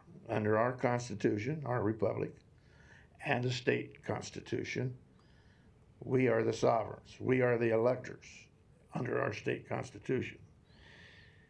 This is going outside of we, the people, to get ideas and give money to somebody else. Why don't you pay us, the taxpayers, the $131,725, and let us have a big public hearing where everybody can talk? We are your consultants, not the National League of Cities, Race, Equity, and Leadership, or REAL, to make it easy for people to repeat. It goes along again with, excuse me, but the critical race theory. Use words against each other. It's a national problem, and it needs to be talked about. I was sitting in my church on Sunday, and I had some message that, gee, what I'm hearing sounds like what I sometimes hear, or I should be saying, at the city council and Douglas County Board meeting, that they're not sovereign, we are. What I was hearing was talking about the parable of the owner of the vineyard. Basically, short version is, under God or under our Constitution, we are all equal. There's the equality clause. The state constitution says that. So you people need to honor those laws first of all. Not somebody's up there in Canada or whatever these people are. They do not answer to you. You do not answer to them. You answer to us. And I hope that in this election year, a lot of you will be deposed because you're not honoring your oaths of office, as there are many other politicians that are not. Thank you. Thank you. Any other opponents to number 39? Seeing none, public hearing is closed. Ms. Johnson, you're recognized. Thank you, Mr. President. Mr. Station. T Station, Mayor's Office, 1894. Thank you. I just want to applaud you on your efforts to make a fair and equitable city, a fair and equitable place here in city government as we work together collectively to accomplish big things with the overall arching factor of making a better Omaha. And I have no doubt that being fair and inclusive is some of those key fundamental things that's going to make that happen. But there are some individuals that would agree with me that the city of Omaha needs to embrace differences as opposed to rejecting them. I'm going to say this again because it resonates. The city of Omaha needs to embrace differences as opposed to rejecting them. Why do we say that? We say that because we all are different. We all have different ways of thinking. We all have ways of doing business. But if the mainstream, the main folks, the lead folks, the main players have one way of doing business and never have any ideas about inclusion, maybe people with differences could bring something different to the table. Maybe the way that current leadership leads, they could offer something that would fix a problem simply because they heard that person out, that person with that different opinion. If they were open-minded, able to listen, and look at something from a different viewpoint, a different lens, such diversity brings that to us. That's why this nation and other people throughout the nation are all wanting to include people from different backgrounds, because they understand the value of having differences. They understand what having someone of a Latino background, someone of a European background, and someone of an African background, what that might bring to the table when we're looking at solving problems such as citywide problems. So this program is very unique in its sense that it's being introduced to the city of Omaha, but we look at corporate 500 companies throughout that have already embraced this. And they're making a huge difference within their organization. So yes, I'm not clueless about the impact of what this brings to the table, but I do, as well as other members of the Omaha community, we do have some important questions here as we decide on or look for clarity as we define next steps. So I asked today, how did you choose your chair, your current body? You brought to us today a group of people on a committee. How were they selected? Can you tell me how they were selected in the various roles? We have a chair, a co-chair, and a secretary. Sure. How were they selected? So, well, first, thank you, Councilmember, for that question. Our approach to this work is that inclusion means all. Inclusion means everyone. And so as we work to expand a culture of inclusion throughout the city, across all departments, in all ways, you'll see that, to your point, that decisions and involvement by many parties and many people in the city will be necessary to make sure that this work does take. So to answer your second question, the officers were elected. When the members of the board were appointed by the mayor, there was an application process. The individuals were appointed, and then as a group, we decided to elect, to nominate, have a nomination process, and to elect the chair, vice chair, and secretary. So all the members of your team were appointed by the mayor. Yes. Is that correct? Yes, Councilmember. And then within that team, you decided on what positions they would hold. That's correct. Okay. Now, this article that we have before us, it talks about NLC Real. Who is that?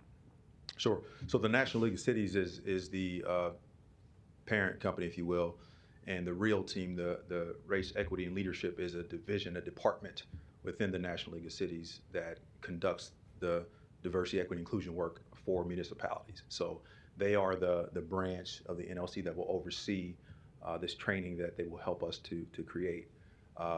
In the way, the way they offer the training, it's not a one-size-fit-all type situation. It's they consult with us. They help to pull out from this body and from you all eventually to what's important to us, what are our values, and how do we live those and through our work. And so they help us through somewhat of a facilitated process to develop that. So REAL is an extension off of the National League of Cities, the larger organization. So you hope to expect that this company will give you the tools that's necessary, your team, the tools that's necessary to create values and core positions of where the city should look at as it relates to doing business. Is that correct? Yes, Councilmember, they'll help us to get there. Yes, that's correct. All right, then my last question is, how will the racial equity core team be determined? So that's up to us, really, and we've had several meetings with the REAL team leadership to discuss how those come about in ways that they've been developed in other cities.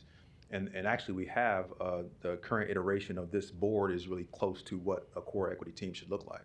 So right now, the preliminary core equity team is this group behind me, and then we have an option to invite other stakeholders to be a part of that. And we'd like other city leaders and even perhaps some of you to be a part of that larger core equity team.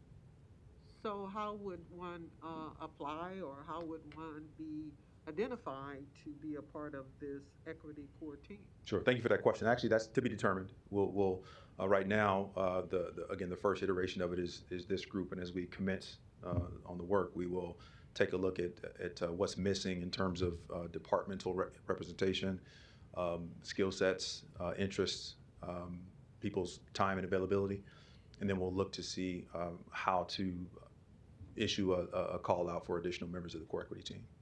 So will this equity core team be determined? Is there a possibility that this equity core team will be determined based upon an appointment? You said an appointment? Uh-huh. Again, I would say that's probably to be determined. The core equity team, again, as it currently exists, is comprised of the appointed members of this board. But as we expand the core equity team, unless they were to become a member of the board, which isn't necessarily necessary to be a part of the core equity team, until they would become a member of the board, they wouldn't need to be appointed. I think that we would probably reserve the right, the leadership and the board would reserve the right to invite members onto the core equity team, again, with a consultation from the NLC. So it would sound to me that our next step would be after getting some consulting, that we would then move into the space of determining this equity core team. And so I guess I would like to know, when do you anticipate determining, A, how that team is going to be made up of, and when it will be complete? Well, thank you for that question, Councilmember. That is one of the early steps we really need to address is developing your core equity team. And so that'll be among the first things we address when we start the work officially, when the contract is executed.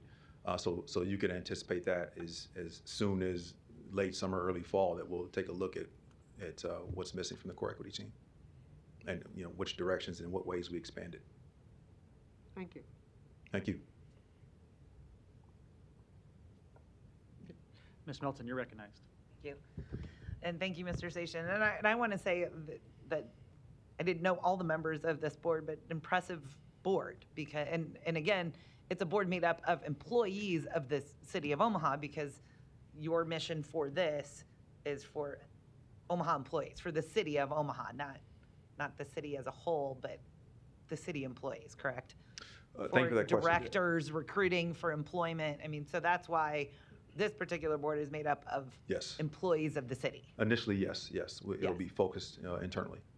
And so what the Nebraska League of Cities has done, and just what I want to be clear of, is there's been some accusations that basically this is Keith Station's way of forcing every employee to have CRT training, and you're going to be told by Keith how to think. So that's, I'm just putting it right out there, because there was an objector that basically said that. So how do you want to respond in letting us know what this actually is, so that people understand that the National League of Cities basically has consulting, but they consult with you to try and help you build kind of an diverse and equitable city, but it's based upon your individual cities. I mean, based upon the dynamics that each individual city has.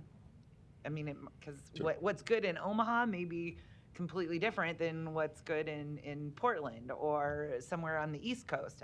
So can you just give us a little more information as to what this is? Because what I heard is everybody's told you need to recruit diversity, we need more diversity, you need to make sure everything's equitable and everybody feels inclusive, but then there's no direction on kind of how to do that. So maybe you have directors that are really busy trying to make sure our parks get mowed and, our potholes get filled, and then you're telling them, oh, by the way, figure this out on your own too, how you're going to recruit everybody. So tell me how this is going to help you, and give us a little more detail as to what the consultant for the National League of Cities is going to do, and why you chose the National League of Cities as maybe the consultant to help you do this. Sure. Well, thank you for that question, Councilmember. So a lot there. So thank you for stating it that way. I would say that this certainly isn't Keith Station's idea necessarily, even though I support it wholeheartedly. We've jointly come up with some strategic initiatives to address even before we have decided to hire and consult with the NLC. and that was developed with my colleagues behind me. We appreciated the NLC's approach because they don't have a one-size-fit-all approach. They don't hand you a playbook and say, do these things, and this will solve all of your diversity, equity, inclusion, ills or opportunities.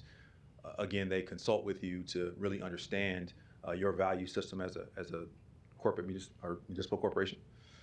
They interview stakeholders from your community. They interview and speak with elected officials. And they draw on the experience that they have working with other communities and the research that they've generated. And so it fits so well with the direction that this board was heading, because we were thinking about the scale of being able to deliver on the mayor's commitment to the community. She said that all city employees would receive anti-bias or diversity and inclusion training. And so we want to make good on the mayor's commitment to the city of Omaha employees as well as to the community in doing that. So we're thinking about the scale, again, the 3,300 plus full and part-time employees at the city. We're thinking about, again, lessons and some of the intelligence we have from inclusive communities, our partner, again, doing the training with the fire department. We're thinking about some of the things that they observed and learned, and we're taking all those things into consideration. And so we sought counsel and technical assistance from an experienced organization, reputable, experienced organization who does this for cities. They've given us some reference from other communities to talk to. Well, and you just led me to my very next question, actually. It's, have you talked to any other cities that have used the REAL program, and what were those cities? What did they get out of it, and what did, Sure. I guess, did you get recommendations from other cities that have used it? Yes, I was able to speak with 3 communities. In each case, it was a city manager or my counterpart at the cities. I spoke with assistant city manager from State College, Pennsylvania, Arlington, Massachusetts, which is in the greater Boston area, and Dayton, Ohio, moving toward the Midwest, to just understand why the work was valuable, what they got from it, and to a person, they all mentioned that the partnership with the NLC and with the REAL team was helpful to really lay the foundation for addressing some of the issues that are sort of difficult to talk about, or that are unprecedented in terms of cities as organizations addressing racial equity work and diversity and inclusion. And they were all proponents of working with the NLC and gave useful feedback to why we should consider it. That was helpful as well. And we also, I'll say that our partners at Inclusive Communities, they even suggested that at the scale that we need to train all of our city employees, you should consider working with an NLC kind of organization who can help you to utilize our core equity team to offer training. We also have a precedent with our Human Resources Department in rolling out modules and training for all city employees. So with the resources and the infrastructure, if you will, that we already have, when it comes to offering training and resources for all city employees, coupled with the assistance that NLC will give us, we feel confident that we can, again, create and expand a culture of inclusion that reflects the values of the city of Omaha. And I just want to go, so we really could have 2 choices. We could just go buy some training videos somewhere that then HR just says, everybody has to sit down and watch this video because you're an employee, and we're probably going to spend $150,000 on the training materials, right? And then you just say it's one size fits all. Every employee in Chicago and Miami and Omaha, we're all going to watch the exact same video, and then we can pat ourselves on the back and we can say we've done diversity and equity training.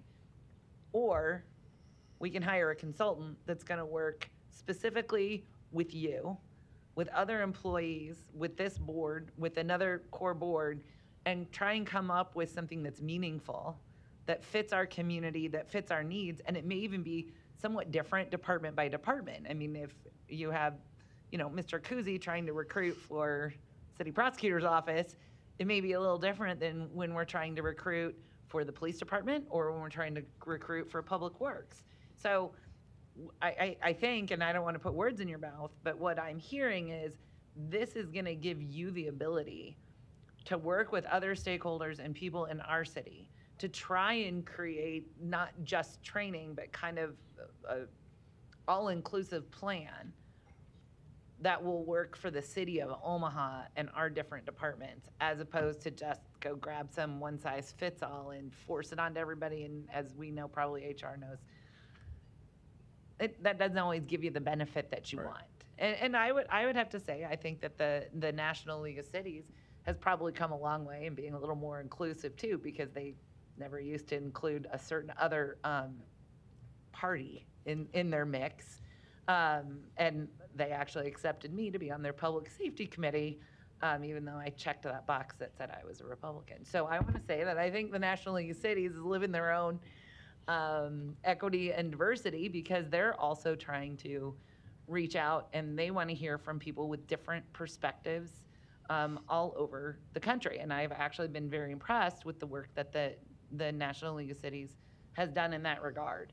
So what is working in other communities? And they want to hear from me. What is working in Omaha? How are you bringing your crime rate down? How do you have the clearance rate for your cases so high in compared to other areas? You know, and so how is what you're doing could be something that we could fit in, you know, and that's when, you know, then you go, well, we have the empowerment network as well. And see how we have all of these things that collaborate in the city of Omaha. So what I think you're doing by using this consultant is you found a way to collaborate with everybody to try and come up with a diversity and inclusion program that fits our city and that actually does address individuals and individual needs, as opposed to a one-size-fits-all that we would just force everybody to do. And I don't know if I'm putting words in your mouth, but that's what I see this consulting contract doing for us. I think that's an excellent way to frame it, and that's consistent with the feedback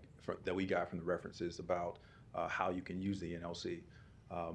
Again, whether you're starting from scratch and you are just putting your toe into the work, or if you are a year and a half or so into the work as we are, and determining what training and technical assistance should look like for your city. Okay. That's a great example. Thank you for that. And that's what I think what it was, is I think people didn't have enough information as to necessarily what this is. So then they're, of course, going to use stereotypes and accuse this as being something that it's not. And I just wanted you to make sure you addressed what this actually is and why we're doing it. And then the group that you have that helped select this, a very good, diverse group for the city of Omaha, and in all honesty, very impressed with this board. And I know every single one of you, actually. And I can tell you that I have a lot of faith in your recommendations, because I know how much you care about the city of Omaha. And I guess you have a board that's made up of very dedicated city employees. And so that's where, for me, I'm going to go ahead and take your recommendation and the board's recommendation, because you've spent a long time looking into this, and I think that you've thought about what we need and have really good intentions. And so I guess I'm going to go ahead and support this based upon your recommendation and the recommendation of everybody on your board. Thank you. Thank you very much. And we have. This is a distinguished group, and we are missing some members not present today. But this is an exceptional group, and as are the members of the community member DEI board, and as are some of the other boards and commissions. But this group has really led the charge to really dig into why this program will be useful for us. And all I would ask from you is, if you would, I mean, you're going to need some time to get this started and meet with the consultant, but I would really appreciate it if, you know, once this starts 3-4 months from now, what I would really like is just kind of an update. Sure. This is what we've done. This is what we've been happy with. This is what we've kind of asked him to do.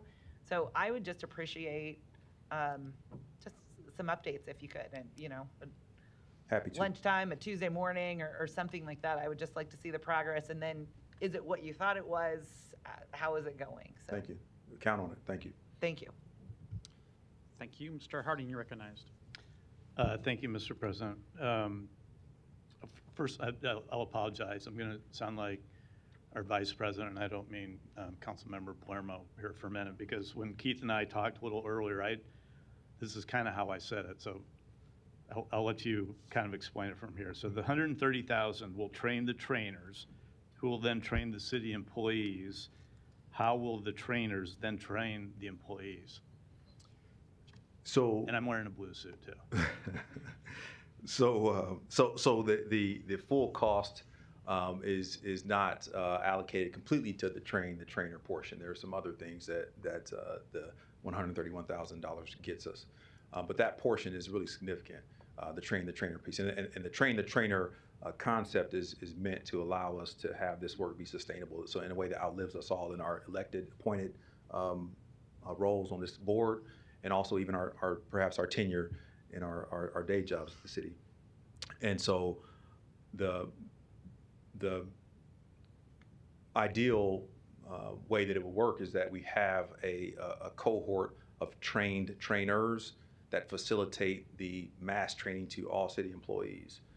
We'll do it in phases. We'll utilize technology for city employees where that's possible. We'll do it in person workshops and conversations. There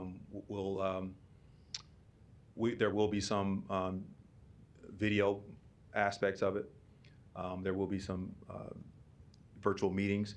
So we will have trained trainers, and we will generate a faculty, for lack of a better way of putting it, of people that can offer the training, and we also reserve the right to allow it to evolve as we learn more, as we build more sections, as we think through how do new city employees need to receive training versus seasoned city employees.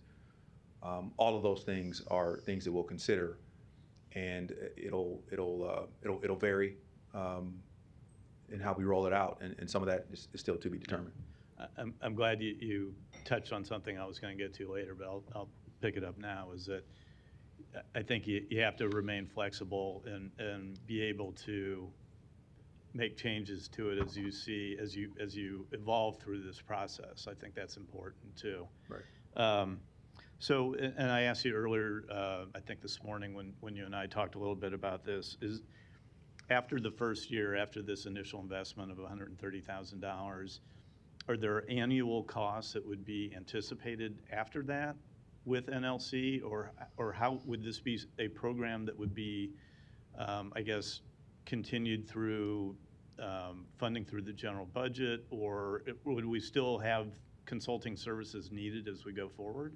Thank you for that question. So this allocation is just for a 12-month term, so for 1 year. And if we decided to, at a future date, continue to utilize the services of the NLC, or to sign on for another year, it'll be on a year-by-year basis. This won't be a multi-year contract. Even though the work will spill into the next calendar year, this is a 2022 budget allocation. Yeah.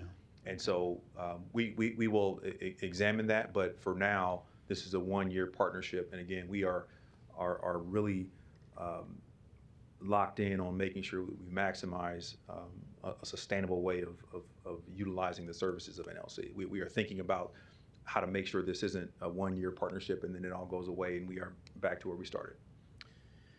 Okay, so when this showed up when the agenda came out last Thursday, I too I wasn't aware of REAL at the time. I wasn't aware of the city, having a proposed consulting agreement through NLC for REAL. So I had a lot of questions about it too. So and that's, I think, why we're here today too. And taking it off of the consent agenda, I think was really important to do, yeah.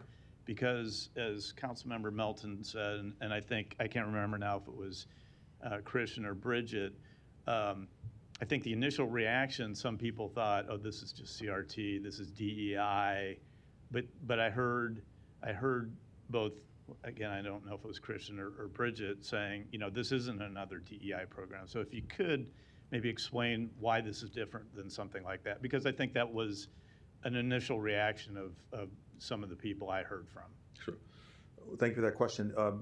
Well, this strategic partnership with the NLC will allow us to dig into understanding the business case for diversity and inclusion work for an organization like ours, and also it'll help to uplift the values case. And the reason why earlier I said we don't have to choose and we need to do both is because that's what the experts say. We don't have to think of it as a pie, that the more we focus on the business case, the data says that people that work for more diverse organizations, the organization is more profitable, and that's great. But we don't have a profit motive in that same way. And also the thought could be that if you focus too much on the environment and the atmosphere and infusing that with harmony and culture building, then perhaps you would slip on the operational side of the house. And we argue that we do both and you do both together. You don't have to decide or cut the pie a different way. We want to understand and expand the business case for making sure the city is more inclusive in the way we do business, and also do it for the reasons that make people want to stay and come work for us and appreciate and understand our employment brand and are retained and can thrive and are more upwardly mobile. And we want to make sure people feel a sense of belonging and there's interdepartmental connections. So it's different because it is on purpose. And it's different because we will articulate the things that, again, reflect our values and our mission and our vision as a city. This won't be a severe departure from our core values and our mission. It'll just accentuate them and really create a foundation for pointing to who we are.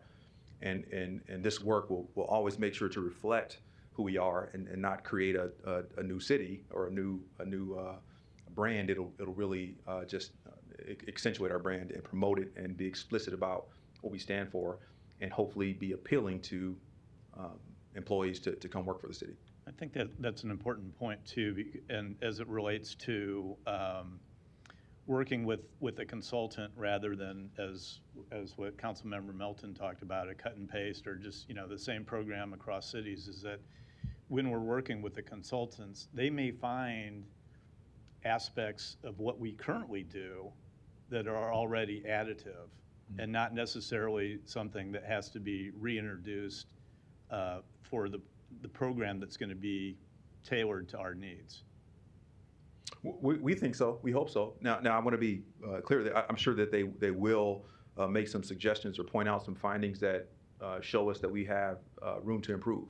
And in some ways we've determined that. But to your point, they'll also probably say, if this is important to the city of Omaha, this is great. Do more of this. Do more of the good stuff. And if you do that, then you'll achieve your desired results. And again, I think that's with the recommendation with you and your committee to go this route with using consulting services rather than just buying a program, I think is worth the investment. And I'll be encouraged to see the results. And if hopefully they're additive. But if they're not, I think we need to find a different direction. So I think we need to be self-critical in our analysis as we go through this. Fair. Thank you. Thank you. Thank you, Mr. Bagley. You're recognized. Thanks, Mr. President. Keith, appreciate your work on this. You and I have conversations from time to time related to this, and my colleagues cover a lot of ground that I want to talk about, so I'll just say that I think it's important that we measure and we show results.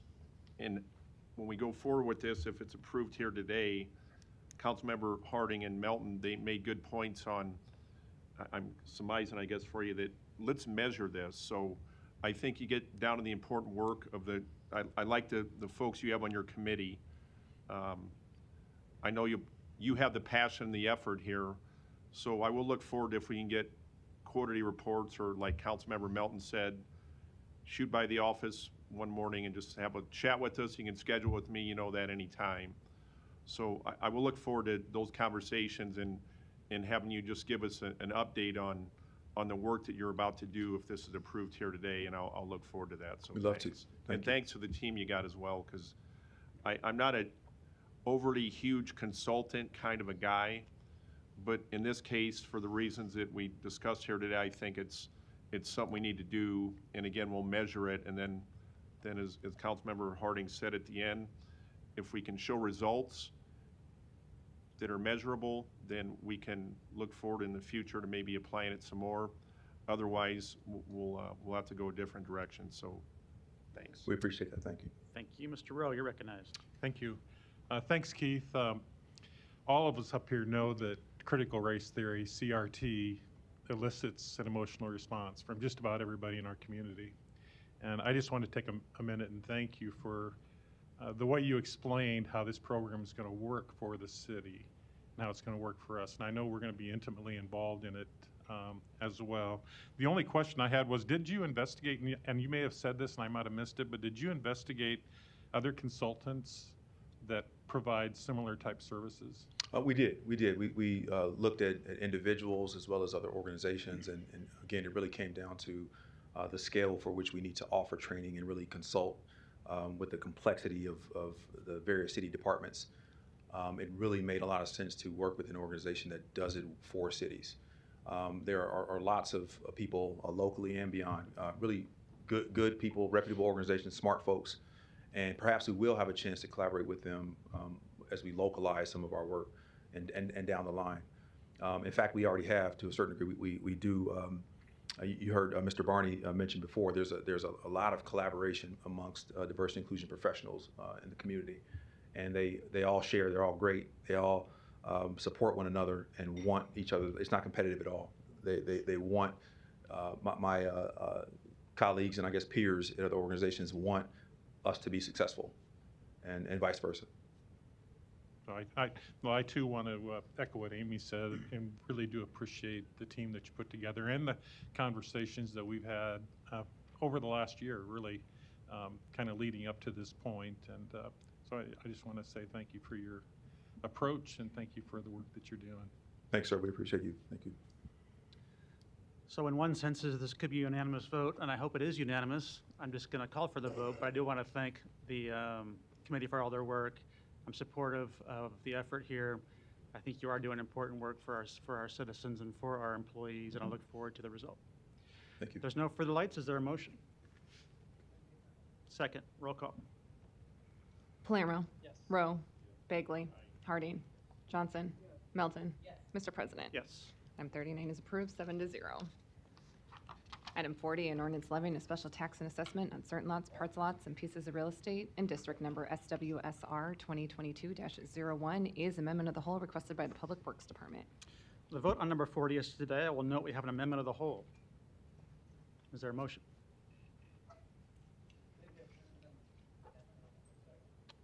No further lights, roll call. Palermo. Yes. Rowe. Bagley. Harding. Johnson. Melton. Mr. President. Yes. Motion passed 7-0. Item 41, an ordinance to amend section 23-177 of the Omaha Municipal Code by changing the salary range of the employment classification entitled Superintendent of Permits and Inspections. Personnel Board recommends approval. Be as amendment of the whole requested by the Law Department. The vote on number 41 is today. I'll also note the amendment of the whole. Roll call. Palermo. Yes. Rowe. Bagley. Harding. Johnson. Melton. Mr. President. Yes. Motion passed 7-0. Item 42, an ordinance to amend section 23-177 of the Omaha Municipal Code by adding the employment classification entitled Technical Systems Coordinator. Personnel Board recommends approval. Be as amendment of the whole requested by the Law Department. The vote on number 42 is today, also with an amendment of the whole. Roll call. Palermo. Yes. Rowe. Bagley. Harding. Yes. Johnson. Melton. Yes. Mr. President. Yes. Motion passed 7-0. One public hearing can be held for items 43 through 45. Item 43, an ordinance approving a pilot agreement with Automotus, Inc. for automated curbside revenue services.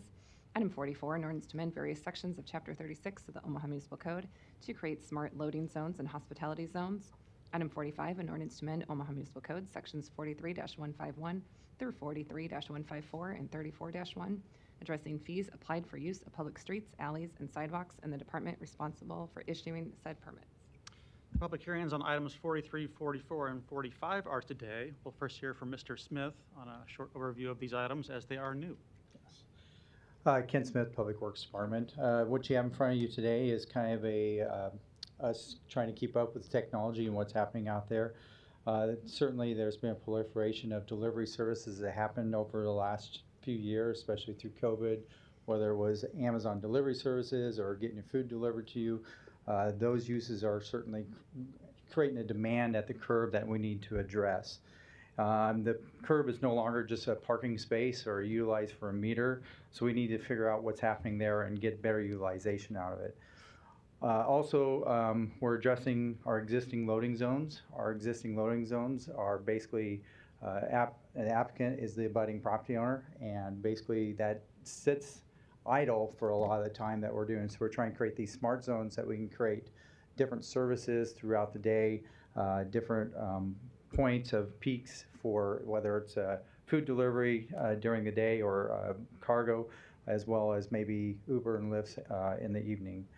For the last few months, we've been doing a lot of data collection on the services been having. We've had some cameras up that were provided to us through automotives, and we've been also working with the service delivery vendors as well to identify this. So our goals are basically safety, to make sure that we're providing safe access to the curb for the drivers. They're not blocking pedestrian ways, bicyclists, or traffic flow. To get utilization out of the curb space that is existing there, and basically to enhance transportation overall in the denser areas. So, thank you.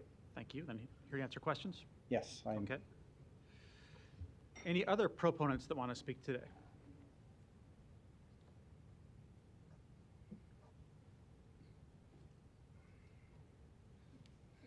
I don't know, excuse me, I don't know if I'm a proponent, opponent. I kind of just have questions a little bit. My name is Luke Schroer, 2522 South 33rd Street, Omaha, Nebraska. I use the bike lanes a lot. I actually moved up here from Bellevue because I work downtown and I want to use my car less. So I'm in the Hanscom Park area, and I can jump on a bike lane pretty easy to get downtown. And I know we've had trouble with people parking in those bike lanes.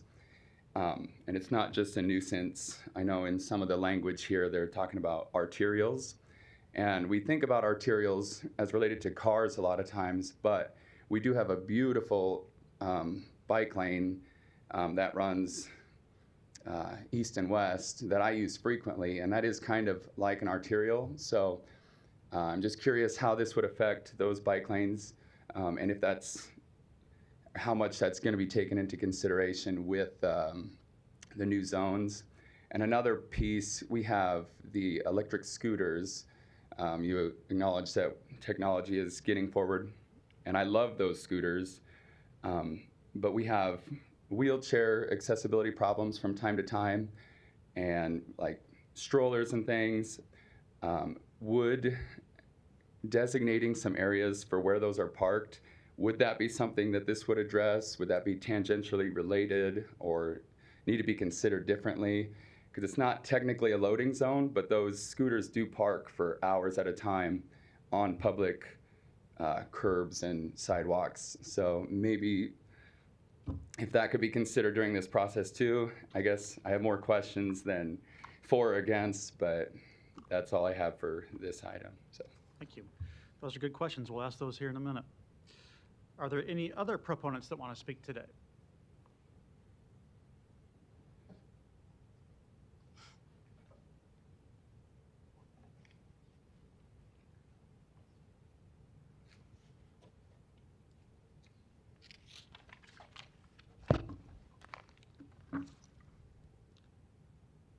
Donnie Johnson, 4928 North 52nd Street, the Johnson in Question Foundation, and North Omaha Concerned Citizen Foundation.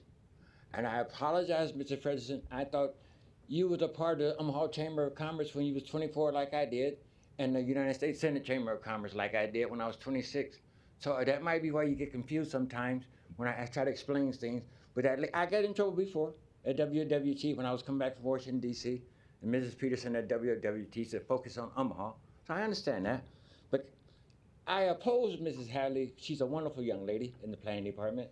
But can you also look into this process that, like for instance, this gentleman just come up before me. He doesn't even know what side he's supposed to be on. So you might want to ask him to sit down until you figure out, instead of asking me to stay on what is that? On the subject. So since he didn't know what he was talking about, then why was he talking? Ain't none of my business. I'm just saying that the member of the Omaha Chamber of Commerce I became a part of at 24. We've lost Ross Steakhouse. That might be where the confusion is at, because Mr. Warren Buffett and all them guys in 1965 They were screwing up then, they screwing up now. Anyway, Anthony, I hear is closing too. So Donnie, we're talking about 43, 44, and 45, right? yeah, like this guy here, the one that was speaking before me, he didn't even know what side to be on. I'm just saying, if every chance we get a chance to get in front of Mrs. Hadley, just ask us to come down and give us some time about North Omaha, we're gonna do it. In the meantime, you can talk to more people who don't even know what side to be on. Okay, thank you. Are there any other proponents to number 43, 44, and 45 in the audience? Seeing none, we do have a proponent by Zoom. We'll get you off mute here in a minute. Armin Kazarian. I think I said that correctly, from Los Angeles. All right, go ahead. Good afternoon, City Council members. My name is Armin Kazarian, and I'm the Vice President and General Manager for Automotives, and I'm here to answer any questions that you might have. Great, thank you. Seeing no other proponents, are there any opponents to number 43, 44, and 45? Seeing none, public hearings closed. Mr. Bagley, you're recognized. Thanks, Mr. President. This is for either Armin or Ken. The gentleman asked some good questions there regarding scooters, bikes in these areas that these zones might be put. Can you respond to that so we got a better understanding? Yeah, certainly. Ken Smith, Public Works Department. Although this doesn't address all those items he mentioned, it does help us get the vehicles next to the curb where they need to be in order to address the safety concerns that drivers that are either parking in the traffic lanes or parking in bike lanes or other areas, pedestrian crosswalks. It frees up those spaces and provides a safer access for all of those. Typically, you'll see a truck or something parked in the traffic lane or a bike lane. Now that bicyclist or scooter person riding the scooter has to traverse and go around that vehicle. Now they're going out into the traffic lane further. So certainly this would help with that situation. Okay. And we talked in pre-council this morning, to your point you made, it's going to be a zone. So if I pick up my cell phone and I call an Uber, we're going to have a zone where it's safe so that Uber isn't stopping in the middle of traffic and somebody's going to zip around where there's cars coming around. It's going to be in a safe, secured zone where the driver and the person that ordered the Uber might have to walk a couple blocks. Number one, for a safety zone, correct?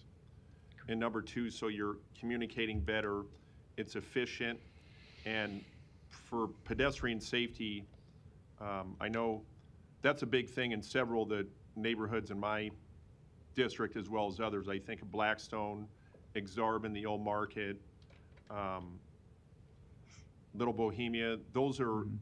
These are good tools, I think, for people, for pedestrian safety, number one, but picking people up, because I know I had some outreach from a constituent earlier in the year that Public Works and you guys kind of assist me on, kind of educating me a little bit on this program that you've been looking into and comparing to other cities. This has been done elsewhere you've studied, is that correct?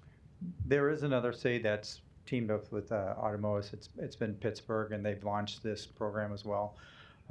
We have been looking at numerous softwares. This is actually our fifth one since 2019. We've been looking at and evaluating, so we've put up cameras and been collecting data for almost 3 years now on this system and how it will work. So our goal would be to provide safer access to the curb, to drop off pedestrians, drop off goods and services, those things that we need to get out of the traffic lane, out of the pedestrian crosswalks, and next to the curb. So I talked about the Uber, and this morning you talked about FedEx, the Budweiser truck, delivery trucks. Explain how the balance will work. That typically those are during the day, correct? The delivery trucks. Kind of go through that, what we talked about a little bit this morning. Yeah, well, we've obviously working with Automotives, we've developed kind of problem statements that we're looking at doing. One is addressing those large delivery trucks during a lunch or an after, 5 o'clock when, in the old market, all your visitors are coming to that area. So maybe we could address a fee associated. Hey, you can come during that time, but we're going to hit you a little bit higher with a fee with that. Along with geofencing certain areas where we want pickups to happen or where we want. So when you open up your app for your ride share service, it will say you have to go to this location to get picked up, or this is a preferred location for drop off. So to simplify it, we're using technology, advanced technology for pedestrian and traffic safety, is that fair to say? Yes. Okay, thank you.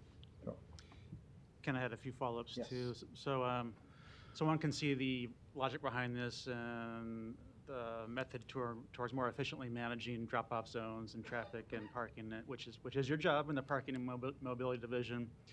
Councilmember Bagley addressed the scooter issue. I just wanted to clarify also that the bike lane issue, that there is a current city ordinance passed where one cannot park in a designated bike lane, and so this would not impact that kind of situation, right?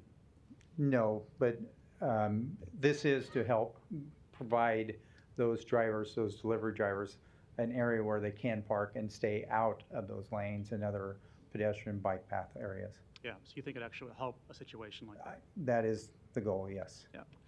And then just a little bit more, can you flesh this out a little bit more, how this would play out in reality? So if you're in the old market or you're a business owner in Dundee or Benson, what's this mean for you? I suppose it could mean a stall or two of current parking is no longer designated for that. It's designated for a drop-off zone. So there could be that impact, but from your perspective, it's a positive to a neighborhood business district because it otherwise addresses the issue of trucks that are stopped and probably backing up traffic or unsafe for pedestrians, right, or the things they need to conduct business are sometimes not done very efficiently during the day. Yeah. Yes, in our current ordinance assigns the loading zone to the property owner that abuts that curb line, and therefore it's kind of taken out of utilization for anybody else. Our hope is to address that and say, hey, there are other property owners in this area that could use a loading zone or use a drop-off area for guests or wherever it may be. So we can combine all those things into one area, and then having the flexibility to switch it from a passenger loading zone to a freight loading zone throughout the day in different peaks and times. So those are the things we've been evaluating over the last few months and few years. And if you're a delivery driver, you could be subject to those fees. Would an Uber or a Lyft also be subject to those fees? How would that work? Yes, the hope is to switch our fees from the property owner to the user of that space. Okay. And I'm sure we have the technology through this contractor that does that, but you want to describe how that works? Yes. The software is a AI software, artificial intelligence software. It starts capturing plates and running them through the DMV. Then we get the owner information.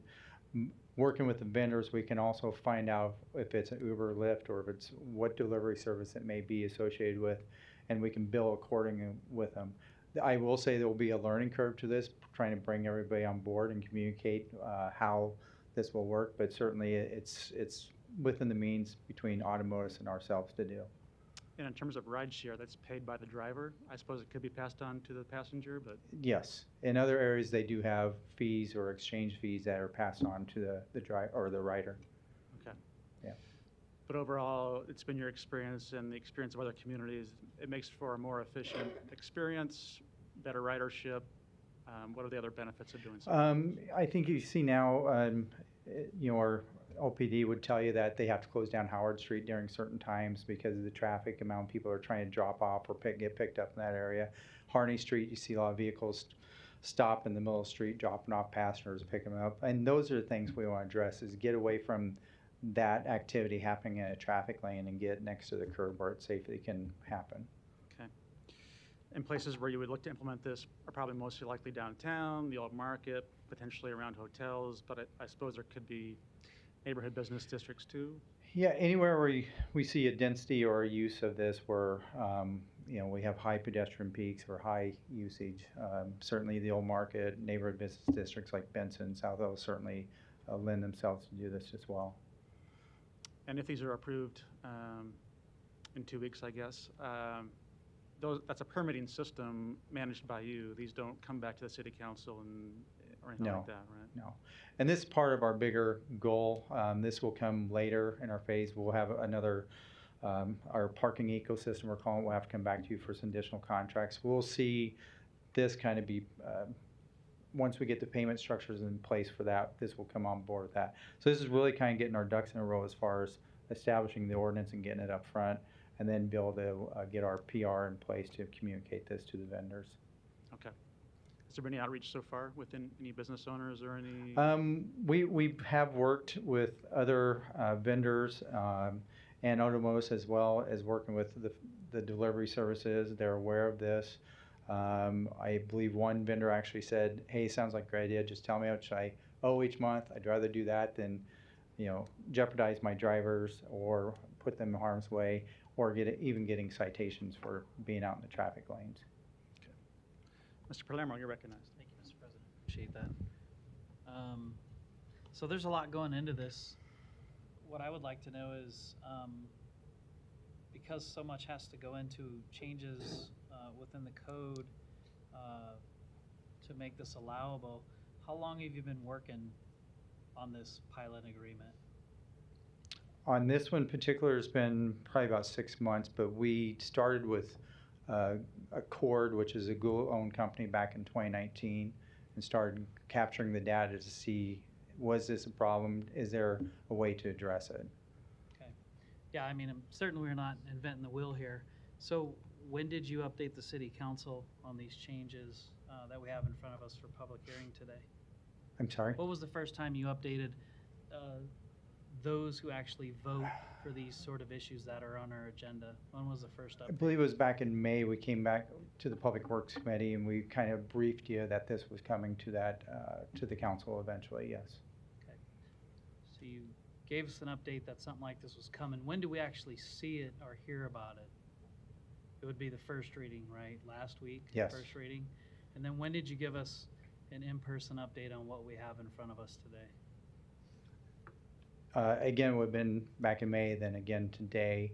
We're not quite there to implementing the program, so there's a lot to go through to that point. So we're slowly starting to roll out the communication part of it. So would it be fair to say that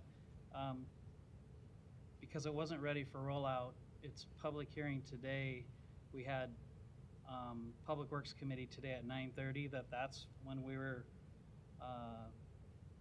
as a committee, allowed to ask questions on this, like face-to-face with you? Also back in May, we addressed it. Hannah Depenew and I came to the Public Works Committee. We went through a list of items that we were working on. One was the parking ecosystem, one was the curb management things, and then we talked about the associated ordinance changes that would be coming along with it. Okay. Do we know about all the changes for 43, 44, 45 back in May? Yes. Okay. Why don't you send me that information? Okay. 'Cause I don't recall seeing all of it. Okay. But I will say, we talked about this in Public Works Committee today at 9:30, which is great, but it's a lot. It's a lot to have on the agenda with everything moving. Because when you hear about things, that's great, but a lot of things change. To actually see it and then have to vote on it a matter of a few hours later. And obviously it wasn't rushed. You're talking about 2019, you started talking about it. Yes. We got a really brief update in May, which I don't remember. And maybe we just brought up that it was coming forward. But we have it in front of us to vote today with a matter of, obviously, if people don't know, we don't talk a lot, although we do ask questions when it's first reading, because that's usually when we first know about something, unless it was brought up in Public Works Committee. But today, actually, is when we get to dive into this. And it's just not enough time for everything going on. Our constituents have questions. You might have a couple people down here, but a lot of people we have questions. We talked about it at lunch today. We didn't know certain things about what was going on. I take that back. I believe we could have been updated on this much earlier than today's Public Works Committee, and I'm disappointed in that. I'm not saying it's not going to pass. I'm sure it will. I do believe there was additional material that was sent. I need to double check on that between May and now too. I'll have to check on the exact timing and I can get you a time frame on it.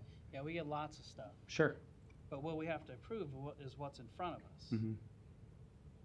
And the time for them questions came today at 9:30 this morning.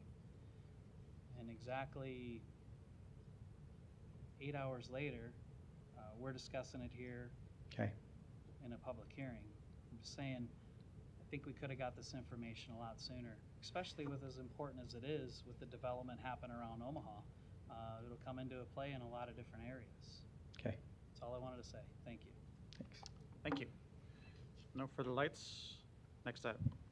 Item 46, an ordinance to approve a major amendment to a mixed-use district development agreement for Pine Creek located northwest of 156 and Reynolds Streets. Planning Board and Planning Department recommend approval. Public hearing on number 46 is today. Proponents, please. Seeing none, any opponents? Public hearing is closed. Item 47, an ordinance to approve and authorize a contract with Creighton University for providing paramedic and EMT training for a period of 2 years. Public hearing on number 47 is today. Proponents, please. Seeing none, any opponents? Public hearing is closed. Item 48, an ordinance to establish a Class B flammable liquid storage district, number B-212, located at 6936 L Street.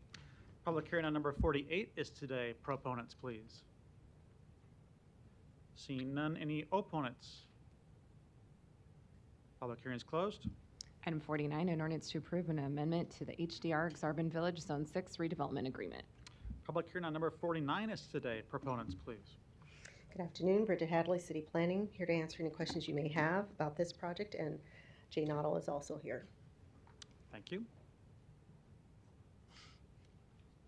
Mr. President, members of the council, city staff, Jay Noddle, 2285 South 67th Street in Exarban Village. The reason we're here today is because when we first started the development of what we call Zone 6, the block in question here in Exarban Village, we weren't quite sure about how the public would respond to free public open space with lots of amenities and things to do in that space. And at the time, the area where what I called the pop-up park at the time was built was an area that was previously designated for a future office building. Since we've had a lot of years of experience with the village, watching how people use the space, and having gone through what we hope is the worst of the pandemic, having the public's desire and use of public space reinforced. Since then, we've made arrangements to make the park permanent in that location and move a future office building around to the south side of that block. So having said that, our original TIF amount that we were eligible for was approximately $16,230,000, I believe. When the original TIF package came through, we asked at the time for just $15 million, which is a huge amount of money. But the reason for that was we wanted to be conservative and we wanted to make sure that people really used the space the way we had hoped. And we thought we would see what would happen. Since then, the use of the public space has been absolutely overwhelming. We have expanded the dog park twice already. We're planning a third. We're adding shade structures, or we plan to add shade structures, and replace some of the real temporary materials we use with things that are more permanent. We've also learned that if we put covers over portions of that space, particularly the area between the HDR office building and the inner rail, and areas out towards the north of that, we can extend the season, and quite frankly, people have asked us if we could find a way to do that. So that's the reason we're back. We have worked with the staff and others to make sure that the amount of money we're talking about here doesn't exceed what was originally available. And secondly, we aren't asking for any additional time. So there's approximately 10 and a half years, I think, left on the original 15-year TIF notes. We're not changing that. This is the amount of money that is able to be added and amortized in full over that period of time. The other thing I want to note is there has been work that's been done in this area here the last 6 or 8 months. Those are owner dollars. The work that will happen with the TIF dollars, which are really actually owner dollars as well, just a different source, that will complete the work in that area, and there's absolutely no money being held for any other purposes than spending it in these areas. So just wanted to say all that, and thank you very much. I know it's been a long day for everyone, and I'm happy to answer any questions. Thank you. Any other proponents today? Seeing none, any opponents?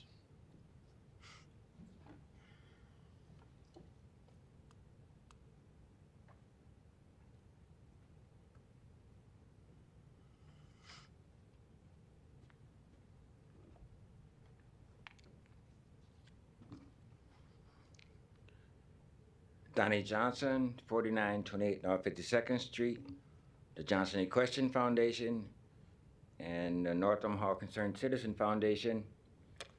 One of the things when I joined the United States Senate Chamber of Commerce is that these folks in the Omaha Planning Department, they're not leaving any room for my international student for electrical outlets of cars. Up the street, there's a doctor building right on the corner. We were saving the southwest corner for all electrical cars coming that Mr. Elon Musk is putting out on the street. But they keep taking the TIF money for us poor folks to get electrical outlets. There's one right up the street. You go up there on 72nd. So you're referring to Exarban, Donnie? This is number Yeah, Exarban. The Exarban Village over there. 49. The electric outlets at Exarban? Yeah, they have a big old get-together on the weekend. What y'all selling over there now? In the meantime, I've been studying them. But in the meantime, TIF, all is that state money, federal money, or for everyone, or just for the University of Nebraska and the Baxter Arena? I don't know. You tell me, Mr. President, you're the one with the college degree? They told me I'd never end up at Harvard, and I end up over there. I don't know why. Thank you. Any other opponents to number 49?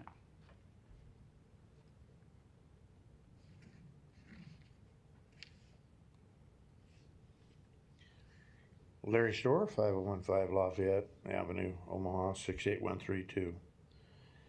I'm against this, not just because it's TIF involved, but perhaps it would help if this was all written differently. I sit here and I think, wait a minute, we've already done this one time. Do they not own the property and they're back here asking for another over $1 million? Who owns the property right now? And who's going to pay this extra TIF money? There aren't any residents. Well, there are some residents living in apartments there in that area. I guess they're going to be less than affordable very, very shortly, aren't they? Or outside the boundary of that area are the people that own houses that pay mortgages. Are they going to pay through higher property taxes for the next 25 years on additional some $1 million? These are just things that the average citizen needs to understand if we're incorrect on it.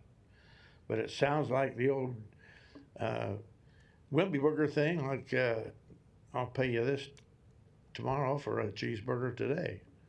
And I think you should vote against it or table it until it can get clarified in a better way for the average citizen. Thank you. Any other opponents to that? Seeing none, public hearings closed. Mr. Begley, you're recognized. Thank you, Mr. President. A couple comments on this item. In talking to Mr. Noddle when it came up on the agenda, in the conversation I had and the questions, if you want to step back up, Jay, after I'm done with my comments, I just got a question for you. So this is in the middle of Exarban. It's in my district. It's number one, it's a free public space. And people can go up there. There's free live music 2 or 3 times a week here. There's a dog park that is going to be expanded again. And I frequent Exarban as I do many places in my district.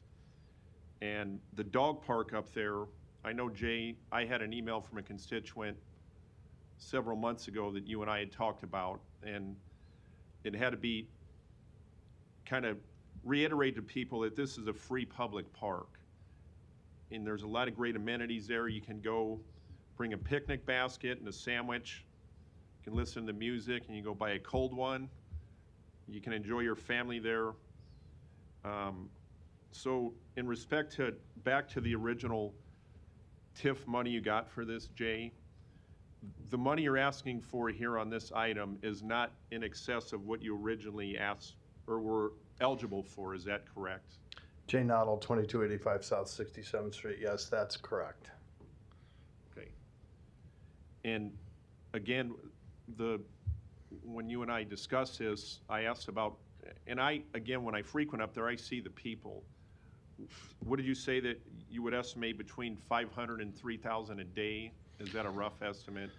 Well, I would say there's between, without special activities taking place, and depending on what the weather's doing, there's between 500 and 3,000 people a day using this part of Exarban Village. We sort of think of this area as Omaha's living room. It's always intended to be free. People, as you said, can bring a picnic.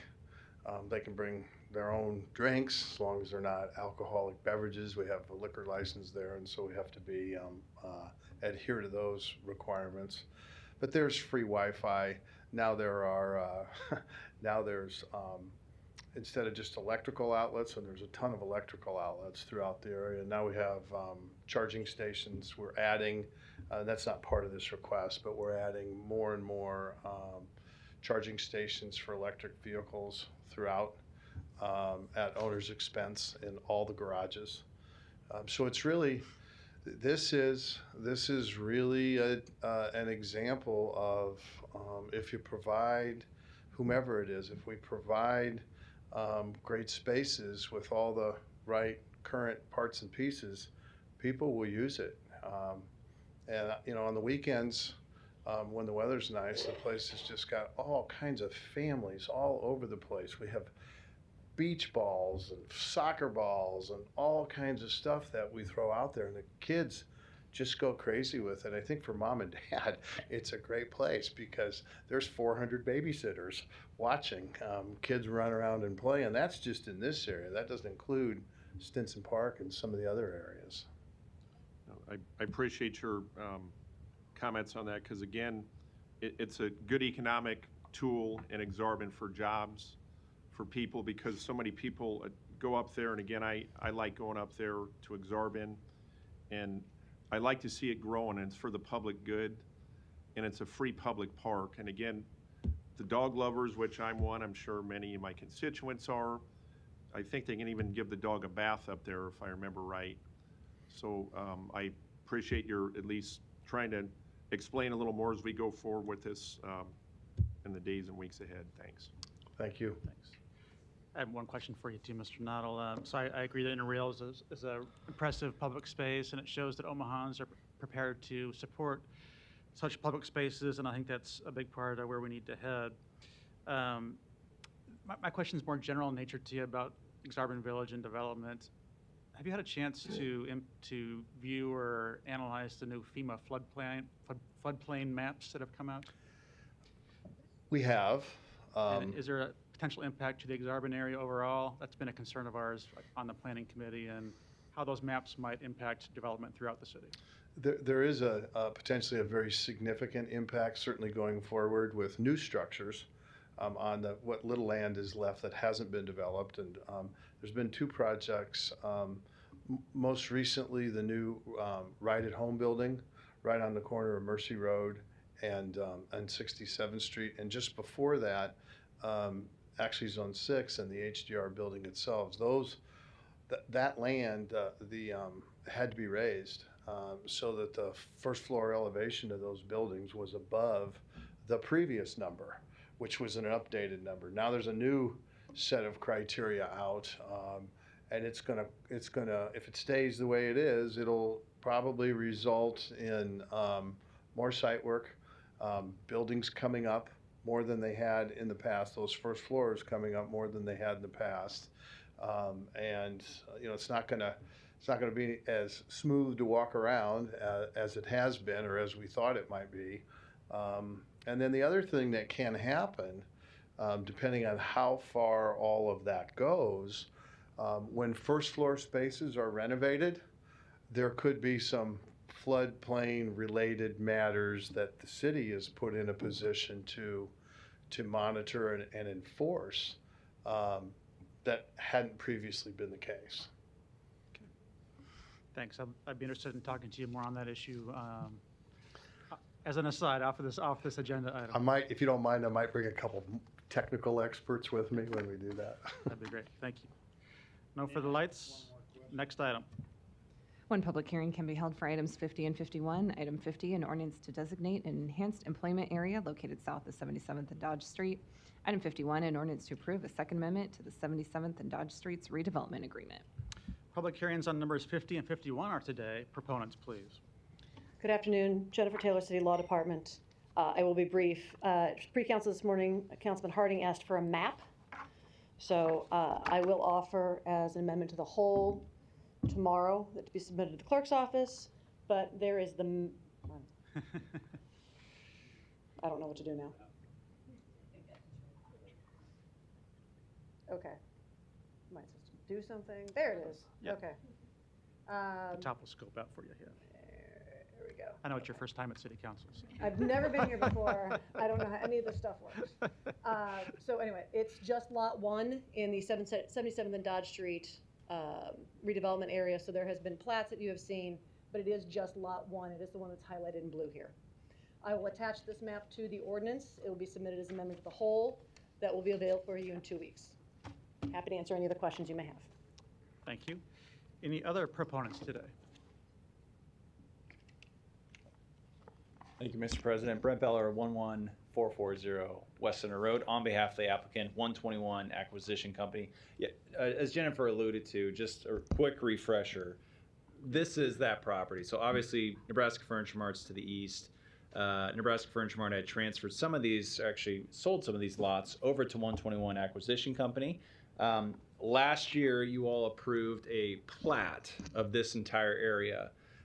Lot 1 is the lot in question that the EEA is being placed on. You may recall there were a number of discussions with how we were trying to improve Rose Blumpkin Drive, just for safety concerns and logistical concerns that we couldn't get a design that Public Works could sign off on as well. And so that kind of really scrapped the plans on the corridor that borders Dodge Street. So everything that's before you today is still that Lot 1, which is going to be a floor and decor. If you've gone to the Mart here recently, that building's about done, 80,000 square feet, 65 new jobs, new payroll coming on, about $3 million for that facility alone. So pretty good investment. Besides all that, nothing's changed other than the cost of this project when we were before you with TIF was $13 million, now it's $18 million. So the 2.9 of VEA, we're not asking for anything other that was in our TIF app, nothing's changed. We're just finally formalizing this and get it going before Floor and Decor opens this fall. So this will be a 1% sales tax or EEA tax on all the sales generated on Lot 1. So with that, I'm here for any questions, and we appreciate the council's consideration. Thank you. Any other proponents today? Seeing none, any opponents?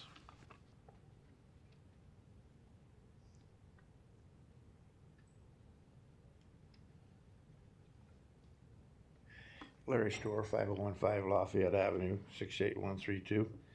You're probably getting pretty tired of me. But anyway, is this the Rose Blumpkin Drive area where the big mound of dirt with all the weeds on it? I wonder about that as well as the crossroads. But anyway, this is a little confusing again. I guess the property owner is not going to build on the property. If he does, he's selling the business or the building or lease the building to an occupant that he then is requesting this occupation tax of. Something like that, because why would the property owner request an imposition of an occupation tax on himself? So maybe there should be some words added to this thing. But I hope they do something with that mound of dirt pretty soon, because the weeds will be taller than all the buildings and the skyline. And maybe it's going to fall into the same questionable, will it be completed, as the crossroads. Thank you. Actually, I was going to ask about that dirt mound, which I'll do in a minute. But first, any other opponents today? See none, public hearings closed. Mr. Beller, if you would. Actually, was going to ask that same question. That dirt mound is related to the project, right? And will soon be taken care of and be not there anymore? Yes, Brent Beller, 11440 West Center Road, on behalf of the applicant. So the dirt mound, and you alluded it to a minute ago. So FEMA has redrawn a lot of those maps so that stockpile of dirt is there. Obviously, we want to develop those lots and not just store dirt on them. But as the mart still has some trailers over on the west side of the property, and that's where FEMA's kind of revising those maps. And so that dirt will stay there until those maps are finalized and we know if we have to build up any of those sites. I don't know that it's necessarily not public knowledge, but there's, it'll be tough for the mart if they change those maps and how they do any new development or any new buildings, as you alluded to. If you touch the first floor and they redraw those maps, you're going to have to raise sites, and so that dirt might become valuable for them. So for now, it's staying there until some of the dust, no pun intended, settles. I was going to ask you that same question too, so I'm glad you went there. That's a challenge for this area for sure, and so you're watching that closely, and are you participating with the FEMA process? And yeah, I personally am not. I know Ryan Blumkin and some of the representatives of the mart they're heavily involved in all those discussions and knowing how that affects that site, because it'll make it difficult depending on how those maps get finalized. Mm-hmm. So that's concern. I find that concerning personally too, because we have some great investment happening in that area, and they're our major employer and produce a lot of sales tax to the city, amongst other things. But the dirt. So I understand the value of the dirt and why that's still there and why that needs to be there. Maybe until that's finalized, because you might need it. But that's a long way off, right? That could be a year out. It could be. Yeah, I can't sit here and tell you that it's going to be gone in 6 months or even a year. I know it won't forever be there. But we just don't know until those maps get finalized. Okay. Maybe we can have further conversation about that too, because that is rather unsightly right on Dodge Street right there. Understood. Okay. Thanks. No further lights. Madam Clerk. Non-action items, items 52 through 72 do not require public hearing or city council consideration at this meeting, but will be placed on a future agenda for public hearing and/or vote. The reason for non-action is noted after the item on the agenda, as well as the date the item is expected to appear on agenda for consideration. Second, roll call. Palermo. Yes. Rowe. Bagley. Harding. Johnson. Melton. Mr. President. Yes. Motion passed 7-0. Meeting is adjourned at 4:47.